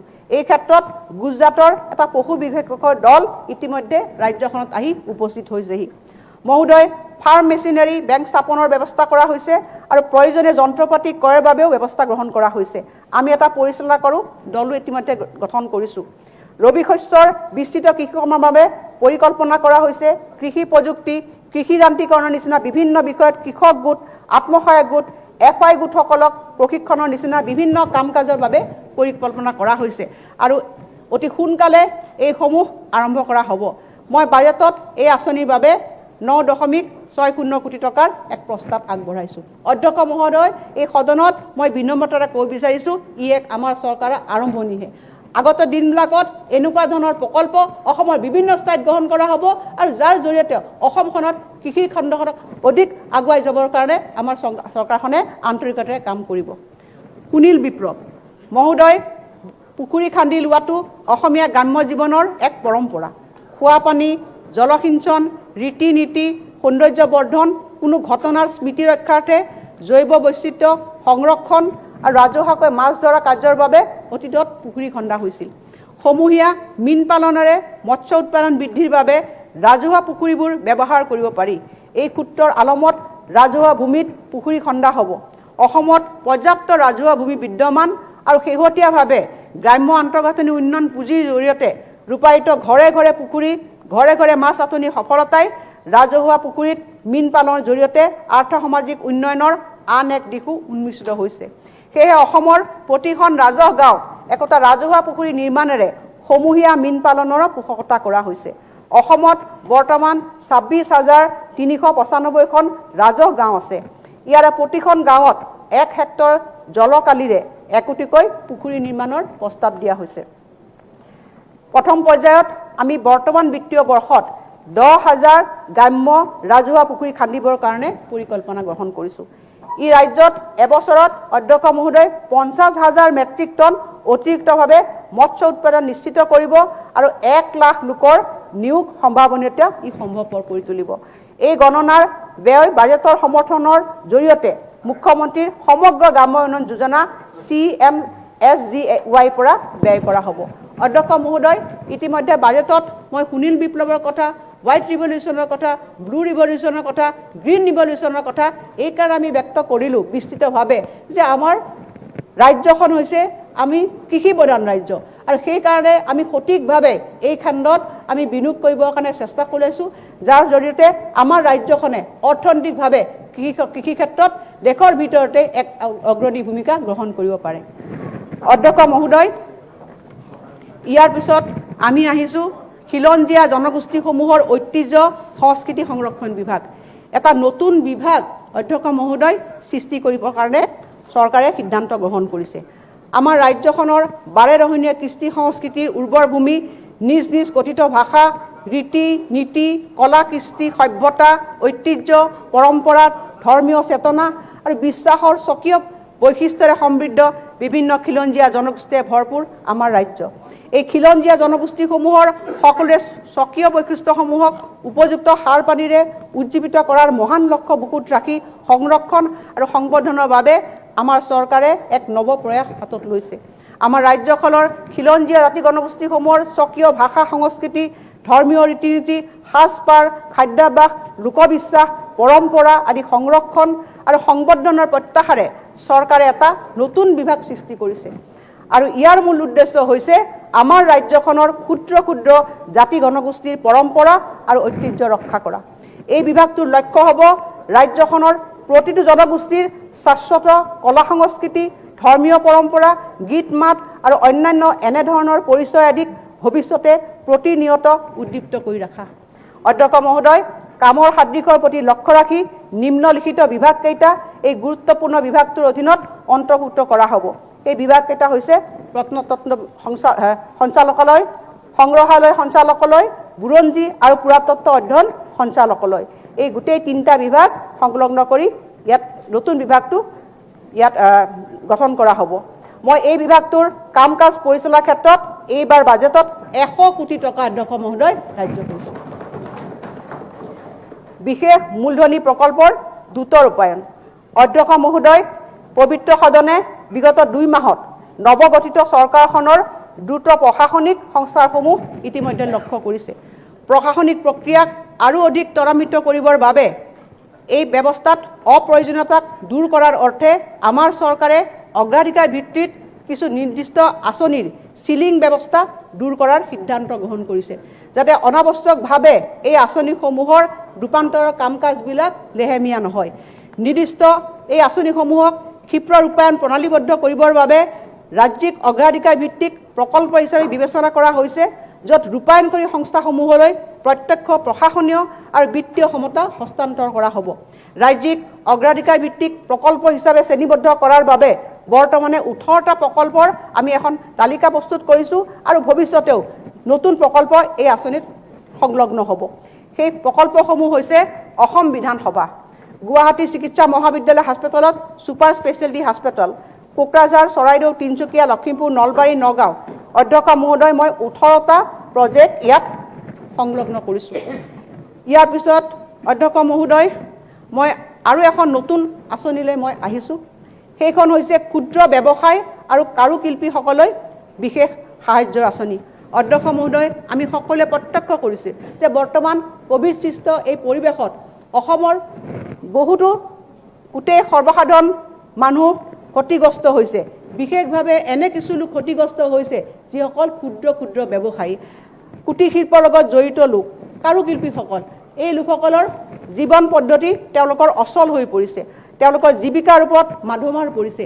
এই লোকসকলে আজি এমুঠি খাবৰ কাৰণে তেওঁলোকৰ বিভিন্ন ধৰণৰ অসুবিধাৰ সন্মুখীন হৈছে আৰু সেই সকলক উদ্দেশ্য কৰি আমি এই আঁচনিখন আনিছোঁ। এই আঁচনিত মই 200 কোটি টকা ইয়াত আমি ধাৰ্য কৰিছোঁ। ভৱিষ্যতে এই আঁচনিখনে আমাৰ ৰাজ্যখনৰ এই ক্ষুদ্ৰ ক্ষুদ্ৰ ব্যৱসায়ী, কুটিৰ শিল্পী আৰু কাৰুশিল্পীসকলৰ জীৱন যাত্ৰাত অলপ হ'লেও তেওঁলোকক সকাহ প্ৰদান কৰিব। অধ্যক্ষ মহোদয়, গোলকীয় অতিমাৰীৰ বাবে সন্মুখীন হোৱা ব্যাঘাত অতিক্ৰম কৰিবৰ কাৰণে এই শ্ৰেণীটোক আমি এককালীন সাহায্য আমি ঘোষণা কৰিছোঁ। ইয়াৰ বাবে প্ৰত্যেকটো ব্যক্তিকে বা ঊৰ্ধ্বতম ব্যক্তিকে আমি 10,000 টকাৰ আৰ্থিক সাহায্যৰ প্ৰস্তাৱ বাজেটত ৰাখিছোঁ। ইতিমধ্যে মই 200 কোটি টকাৰ ইয়াত সাহায্য ঘোষণা কৰিছোঁ। চৰকাৰী বিদ্যালয়সমূহৰ 9ম আৰু 10ম শ্ৰেণীৰ ছাত্ৰ ছাত্ৰীসকলৰ বাবে স্মাৰ্টফোন। অধ্যক্ষ মহোদয়, কোভিড সৃষ্ট বৰ্তমান পৰিৱেশত শিক্ষানুষ্ঠানসমূহ বন্ধ হৈ পৰিছে। এই সময়ছোৱাত বিভিন্ন অনলাইন পদ্ধতিৰে ছাত্ৰ ছাত্ৰীসকলক পাঠদান কৰা হৈছে, কিন্তু ডিজিটেল ব্যৱস্থা সুলভ নোহোৱাৰ বাবে বহু সংখ্যক ছাত্ৰ ছাত্ৰীয়ে অনলাইন শিক্ষাৰ সুবিধা ল'ব পৰা নাই। সেয়েহে শৈক্ষিক ক্ষতি হ্ৰাস কৰাৰ লগতে ডিজিটেল ব্যৱস্থাৰ বৈষম্য আঁতৰ কৰাৰ কাৰণে চৰকাৰে 9ম আৰু 10ম শ্ৰেণীৰ ছাত্ৰ ছাত্ৰীসকলক মোবাইল ফোন ধৰাৰ কাৰণে এক অনন্য পদক্ষেপ গ্ৰহণ কৰিছে। এই পদক্ষেপে বিশেষভাৱে অনগ্ৰসৰ শ্ৰেণীৰ ছাত্ৰ ছাত্ৰীসকলক শৈক্ষিক ক্ষতি হ্ৰাস কৰাত সহায়ক হ'ব। এই ব্যৱস্থাই শিক্ষাৰ ধাৰাবাহিকতা অক্ষুণ্ণ ৰখাৰ ক্ষেত্ৰত এক ইতিবাচক ভূমিকা গ্ৰহণ কৰিব আৰু লগতে যিসকল ছাত্ৰ ছাত্ৰীয়ে আধাতে বিদ্যালয় এৰিছে সেই সকলকো বিদ্যালয় এৰা ছাত্ৰ ছাত্ৰীৰ সংখ্যা হ্ৰাস কৰাত সহায় কৰিব। এই আঁচনিখনে প্ৰায় 8 লাখ ছাত্ৰ ছাত্ৰীক উপকৃত কৰিব আৰু এই আঁচনিখনৰ বাবেও এইখন বাজেটত মই উপযুক্ত ধন ধাৰ্য কৰিছোঁ। অধ্যক্ষ মহোদয়, এতিয়া মই আহিছোঁ আৰু এখন গুৰুত্বপূৰ্ণ আঁচনিলৈ, স্বাস্থ্য খণ্ড। অধ্যক্ষ মহোদয়, স্বাস্থ্য খণ্ডই আমাৰ যিটো সামাজিক সেৱা, এই সামাজিক খণ্ডত এক গুৰুত্বপূৰ্ণ ভূমিকা গ্ৰহণ কৰি আহিছে। এই ক্ষেত্ৰত সকলো স্বাস্থ্যকৰ্মীয়ে বা চৰকাৰেও তেওঁলোকৰ দায়িত্ব পালন কৰি আহিছে, কিন্তু ইয়াৰ বাবে আমাৰ যথেষ্টখিনি আৰু কৰিব লগা আছে অধ্যক্ষ মহোদয়। আৰু সেইকাৰণে বৰ্তমানে ৰাজ্যখনত 1005টা প্ৰাথমিক স্বাস্থ্যসেৱা কেন্দ্ৰ PHC তথা 4,699টা উপকেন্দ্ৰ আছে আৰু ইয়াৰে 2,346টা স্বাস্থ্য তথা কল্যাণ কেন্দ্ৰ আছে। বৰ্তমানে প্ৰাথমিক স্বাস্থ্য কেন্দ্ৰসমূহত চিকিৎসক, উপকেন্দ্ৰসমূহত ANM আৰু স্বাস্থ্য তথা কল্যাণ কেন্দ্ৰসমূহত কমিউনিটি স্বাস্থ্য বিষয়া আছে আৰু অনাগত দিনত আমি নতুনকৈ 1000টা উপকেন্দ্ৰ স্বাস্থ্য কল্যাণ কেন্দ্ৰক বুনিয়াদী স্বাস্থ্য কেন্দ্ৰ BSK ৰূপে গঢ়ি তুলিবলৈ একোগৰাকী চিকিৎসকৰ সেৱাৰ লগতে মৌলিক স্বাস্থ্য সেৱাৰ সা সুবিধাসমূহ প্ৰদান কৰিব পাৰিম। আৰু এই ব্যৱস্থাৰ জৰিয়তে বিভিন্ন ৰোগ যেনে ডায়েবেটিছ, উচ্চ ৰক্তচাপ, এজমা সংক্ৰামক ৰোগসমূহৰ লগতে প্ৰাথমিক ৰোগসমূহ বিনামূলীয়া চিকিৎসা, ডায়েগনষ্টিক পৰীক্ষা, চিকিৎসা ইত্যাদি প্ৰদান কৰা হ'ব। অধ্যক্ষ মহোদয়, এই কথাখিনি আমি অতি আন্তৰিকতাৰে অধ্যক্ষ মহোদয় আপোনাক কৈছোঁ, দায়বদ্ধতাৰে কৈছোঁ যে আগন্তুক সময়ছোৱাত অসমৰ 1000টা আমি উপকেন্দ্ৰসমূহক আমি হস্পিটেললৈ ৰূপান্তৰ কৰিবৰ কাৰণে আমাৰ প্ৰচেষ্টা জাৰি থাকিব। আৰু এইটো কথা আপোনাক মই দোহাৰিছোঁ, যদি মই প্ৰথম বৰ্ষত যদি আমি ইয়াৰ আধাও কৰিব পাৰোঁ, তেতিয়াহ'লে কিন্তু আমাৰ চৰকাৰে আমি কিছু সন্তুষ্টি আমি লাভ কৰিম। অধ্যক্ষ মহোদয়, ইমান সময় মই আপোনাৰ সদনত যি 18টা অষ্টাদশী মুকুতাৰ মালা আঁচনি আছিল, সেই আঁচনিখিনিৰ কথা বিস্তৃতভাৱে আপোনালোকক মই ক'লোঁ। আৰু ইয়াৰ পিছত অধ্যক্ষ মহোদয় আমি কিছু মেজৰ আঁচনিলৈ আহিছোঁ, দ্বিতীয় পৰ্যায়ৰ কিছু আঁচনিলৈ আহিছোঁ। সেইখিনি বিষয়কো মই চমুকৈ আপোনালোকক ক'ব বিচাৰিছোঁ। ইয়াৰ ভিতৰত অধ্যক্ষ আছে নতুন জিলা গঠন। মহোদয়, সুপ্ৰশাসন সম্ভৱ কৰাৰ দিশত আমাৰ আন এটা প্ৰধান প্ৰয়াস হ'ল তামোলপুৰত এখন নতুন জিলা সৃষ্টি। ইয়াৰ দ্বাৰা অৰ্থনৈতিক কাম কাজ বৃদ্ধি আৰু উন্নত প্ৰশাসনীয় নিয়ন্ত্ৰণ সম্ভৱ হ'ব। অধ্যক্ষ ডাঙৰীয়া, আমি আশা কৰিছোঁ যে সুশাসন প্ৰয়োগৰ ক্ষেত্ৰত এই নতুন জিলাখনে ৰাইজৰ যিখিনি প্ৰয়োজনীয় সা সুবিধা সেইখিনি প্ৰদান কৰাত সক্ষম হ'ব। মুখ্যমন্ত্ৰীৰ শিশু সেৱা আঁচনি। কোভিড-19 অতিমাৰীত পিতৃ মাতৃ উভয়কে বা একমাত্ৰ জীৱিত পিতৃ মাতৃক হেৰুৱাৰ 15 বছৰ অনুৰ্ধ মাওৰা ল'ৰা ছোৱালীৰ বাবে মুখ্যমন্ত্ৰীৰ শিশু সেৱা আঁচনি যোগে মাহিলী ৩,৫০০ টকাৰ আৰ্থিক সহায় প্ৰদান কৰা হ'ব। এই উদ্দেশ্যে কোভিডত মাওৰা হোৱা শিশু কিশোৰৰ নামত 7,81,200 টকা স্থায়ী জমা হিচাপে বেংকত ৰখা হ'ব। আৰু এই ধনৰাশিৰ পৰা প্ৰাপ্ত হ'ব লগা সুদৰ পৰা মাহিলী 3,৫০০ টকাকৈ শিশু কিশোৰজনে 24 বছৰ বয়স পৰ্যন্ত লাভ কৰিব। আৰু 24 বছৰ বয়সত সম্পূৰ্ণ ধনৰাশি নিজৰ বেংক একাউণ্টত লাভ কৰিব। অধ্যক্ষ মহোদয়, আমি ভাবিছোঁ এই আঁচনিখনে এই যিসকল পিতৃ মাতৃক হেৰুৱাইছে এই লোকসকলক কিছু হ'লেও সকাহ প্ৰদান কৰিব। প্ৰতিগৰাকী হিতাধিকাৰীলৈ এই আঁচনিত এটাকে লেপটপ কম্পিউটাৰ আগবঢ়োৱা হ'ব। যিসকল মাওৰা শিশুৰ কোনো অভিভাৱক আৰু পৰিৱৰ্তিত পৰিয়াল নাই, তেনে শিশু কিশোৰক সমাজ কল্যাণ বিভাগৰ তত্বাৱধানত শিশু কল্যাণ প্ৰতিষ্ঠানত আশ্ৰয় দিয়া হ'ব। বয়সন্ধিপ্ৰাপ্ত ল'ৰা আৰু ছোৱালীক কস্তুৰবা গান্ধী বালিকা বিদ্যাপীঠৰ দৰে উপযুক্ত অনুষ্ঠান প্ৰতিষ্ঠানত ৰখা হ'ব। এই শিশু কিশোৰসকলৰ বাবে বিদ্যালয় আৰু মহাবিদ্যালয় শিক্ষা, যথোপযুক্ত ব্যক্তিগত প্ৰশিক্ষণ সহ শিক্ষা বিভাগে দক্ষতা নিয়োগ আৰু উদ্যমিতা বিভাগৰ সহযোগত আগবঢ়াই লৈ যাব। বিবাহযোগ্য বয়সৰ ছোৱালীসকললৈ অৰুন্ধতী আঁচনিৰ স্বৰ্ণ ক্ৰয়ৰ বাবে 50,000 টকাৰ সাহায্য আগবঢ়োৱা হ'ব। ইতিমধ্যে মাননীয় মুখ্যমন্ত্ৰী ডাঙৰীয়াই 10 জুন 2021 8গৰাকী কোভিড মাওৰা প্ৰতিগৰাকীলৈকে 7,81,200 টকাৰ স্থায়ী জমাৰ বেংকৰ প্ৰমাণপত্ৰ আৰু এটাকে লেপটপ প্ৰদান কৰি এই আঁচনিৰ শুভাৰম্ভণি কৰিছিল। মুখ্যমন্ত্ৰীৰ কোভিড-19 বিধৱা সাহায্য আঁচনি। অধ্যক্ষ মহোদয়, মুখ্যমন্ত্ৰীৰ কোভিড-19 বিধৱা সাহায্য আঁচনিত কোভিড-19 অতিমাৰীত স্বামীৰ মৃত্যু হোৱা বাৰ্ষিক 5 লাখ টকাৰ তলত উপাৰ্জন থকা পৰিয়ালৰ বিধৱা মহিলালৈ আৰ্থিক সাহায্য প্ৰদান কৰা হয়। স্বামীৰ মৃত্যুৰ পিছত মহিলাগৰাকীয়ে সন্মুখীন হোৱা তাৎক্ষণিক আৰ্থিক সংকটৰ জোৰা মাৰিবলৈ 2.50 লাখ টকাৰ এককালীন আৰ্থিক সাহায্য আগবঢ়োৱা হয়। প্ৰথম পৰ্যায়ত মুখ্যমন্ত্ৰীৰ সাহায্য পুঁজিৰ পৰা 874গৰাকী কোভিড বিধৱালৈ গাই প্ৰতি 2.5 লাখ টকাকৈ সৰ্বমুঠ 21,85 লাখ টকা সাহায্য আগবঢ়োৱা হৈছে। মই ভাবোঁ অধ্যক্ষ মহোদয়, এই পুঁজিৰে এই দুৰ্দশাগ্ৰস্ত দুৰ্ভাগ্য পৰিয়াল তুলি অহা পৰিয়ালসমূহে তেওঁলোকে কিছু হ'লেও সকাহ পাবলৈ সক্ষম হ'ব। ইয়াৰ পিছত আহিছোঁ নতুন দিল্লীত অসম সাংস্কৃতিক প্ৰকল্প। অধ্যক্ষ মহোদয়, দেখা গৈছে দিল্লী আৰু ৰাষ্ট্ৰীয় ৰাজধানী অঞ্চলত ভালে সংখ্যক অসমীয়া লোকে বসতি প্ৰদান কৰে। প্ৰবাসী অসমীয়াসকলৰ প্ৰয়োজনীয়তা পূৰণ কৰাৰ লগতে অসমৰ বাৰে নহয় সংস্কৃতি প্ৰদৰ্শন কৰিবৰ কাৰণে নতুন দিল্লীত এটা অসম সাংস্কৃতিক প্ৰকল্প স্থাপনৰ বাবে আমাৰ চৰকাৰে প্ৰস্তাৱ গ্ৰহণ কৰিছে আৰু ইয়াৰ বাবে মই বাজেটত পুঁজি ধাৰণ কৰিছোঁ। ইয়াৰ পিছত আছে গুৱাহাটীৰ পাহাৰসমূহ বেদখল মুক্ত। অধ্যক্ষ মহোদয়, আমাৰ গুৱাহাটী মহানগৰীৰ আশে পাশে বহুতো সেউজীয়া পাহাৰসমূহ আছে আৰু আমি সকলোৱে প্ৰত্যক্ষ কৰিছোঁ যে এই পাহাৰসমূহত যথেষ্টখিনি বেদখল মুক্ত হৈছে।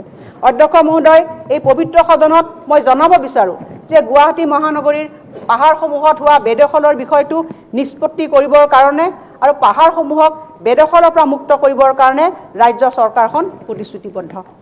এই লক্ষ্যত উপনীত হোৱাৰ প্ৰয়াস স্বৰূপে চৰকাৰখনে বেদখলকাৰীসকলৰ প্ৰতি এক মানৱীয় দৃষ্টিভংগী গ্ৰহণ কৰিছে। চৰকাৰে উপযুক্ত ভূমি চিনাক্ত কৰিব আৰু যোগ্য বুলি বিবেচিত ভূমিহীন বেদখলকাৰীসকলক অগ্ৰাধিকাৰ ভিত্তিত তেনে ভূমিলৈ স্থানান্তৰ কৰিব। ভৱিষ্যতে যাতে আৰু অধিক বেদখল হ'ব নোৱাৰে তাক ৰুধিবৰ কাৰণে চৰকাৰী অভিকৰণৰ জৰিয়তে ড্ৰোন আৰু আন প্ৰযুক্তি ব্যৱহাৰ কৰি পাহাৰসমূহত দিনে নিশাই নিৰীক্ষণ চলোৱাৰ বাবে এটা ব্যৱস্থা গ্ৰহণ কৰা হ'ব। ৰাজ্য চৰকাৰে মুকলি ঠাই সৃষ্টি কৰিব আৰু মহানগৰীৰ ভিতৰৰ বৰ্তমানৰ সকলো মুকলি ঠাই আৰু পাহাৰসমূহ সংৰক্ষিত কৰিব।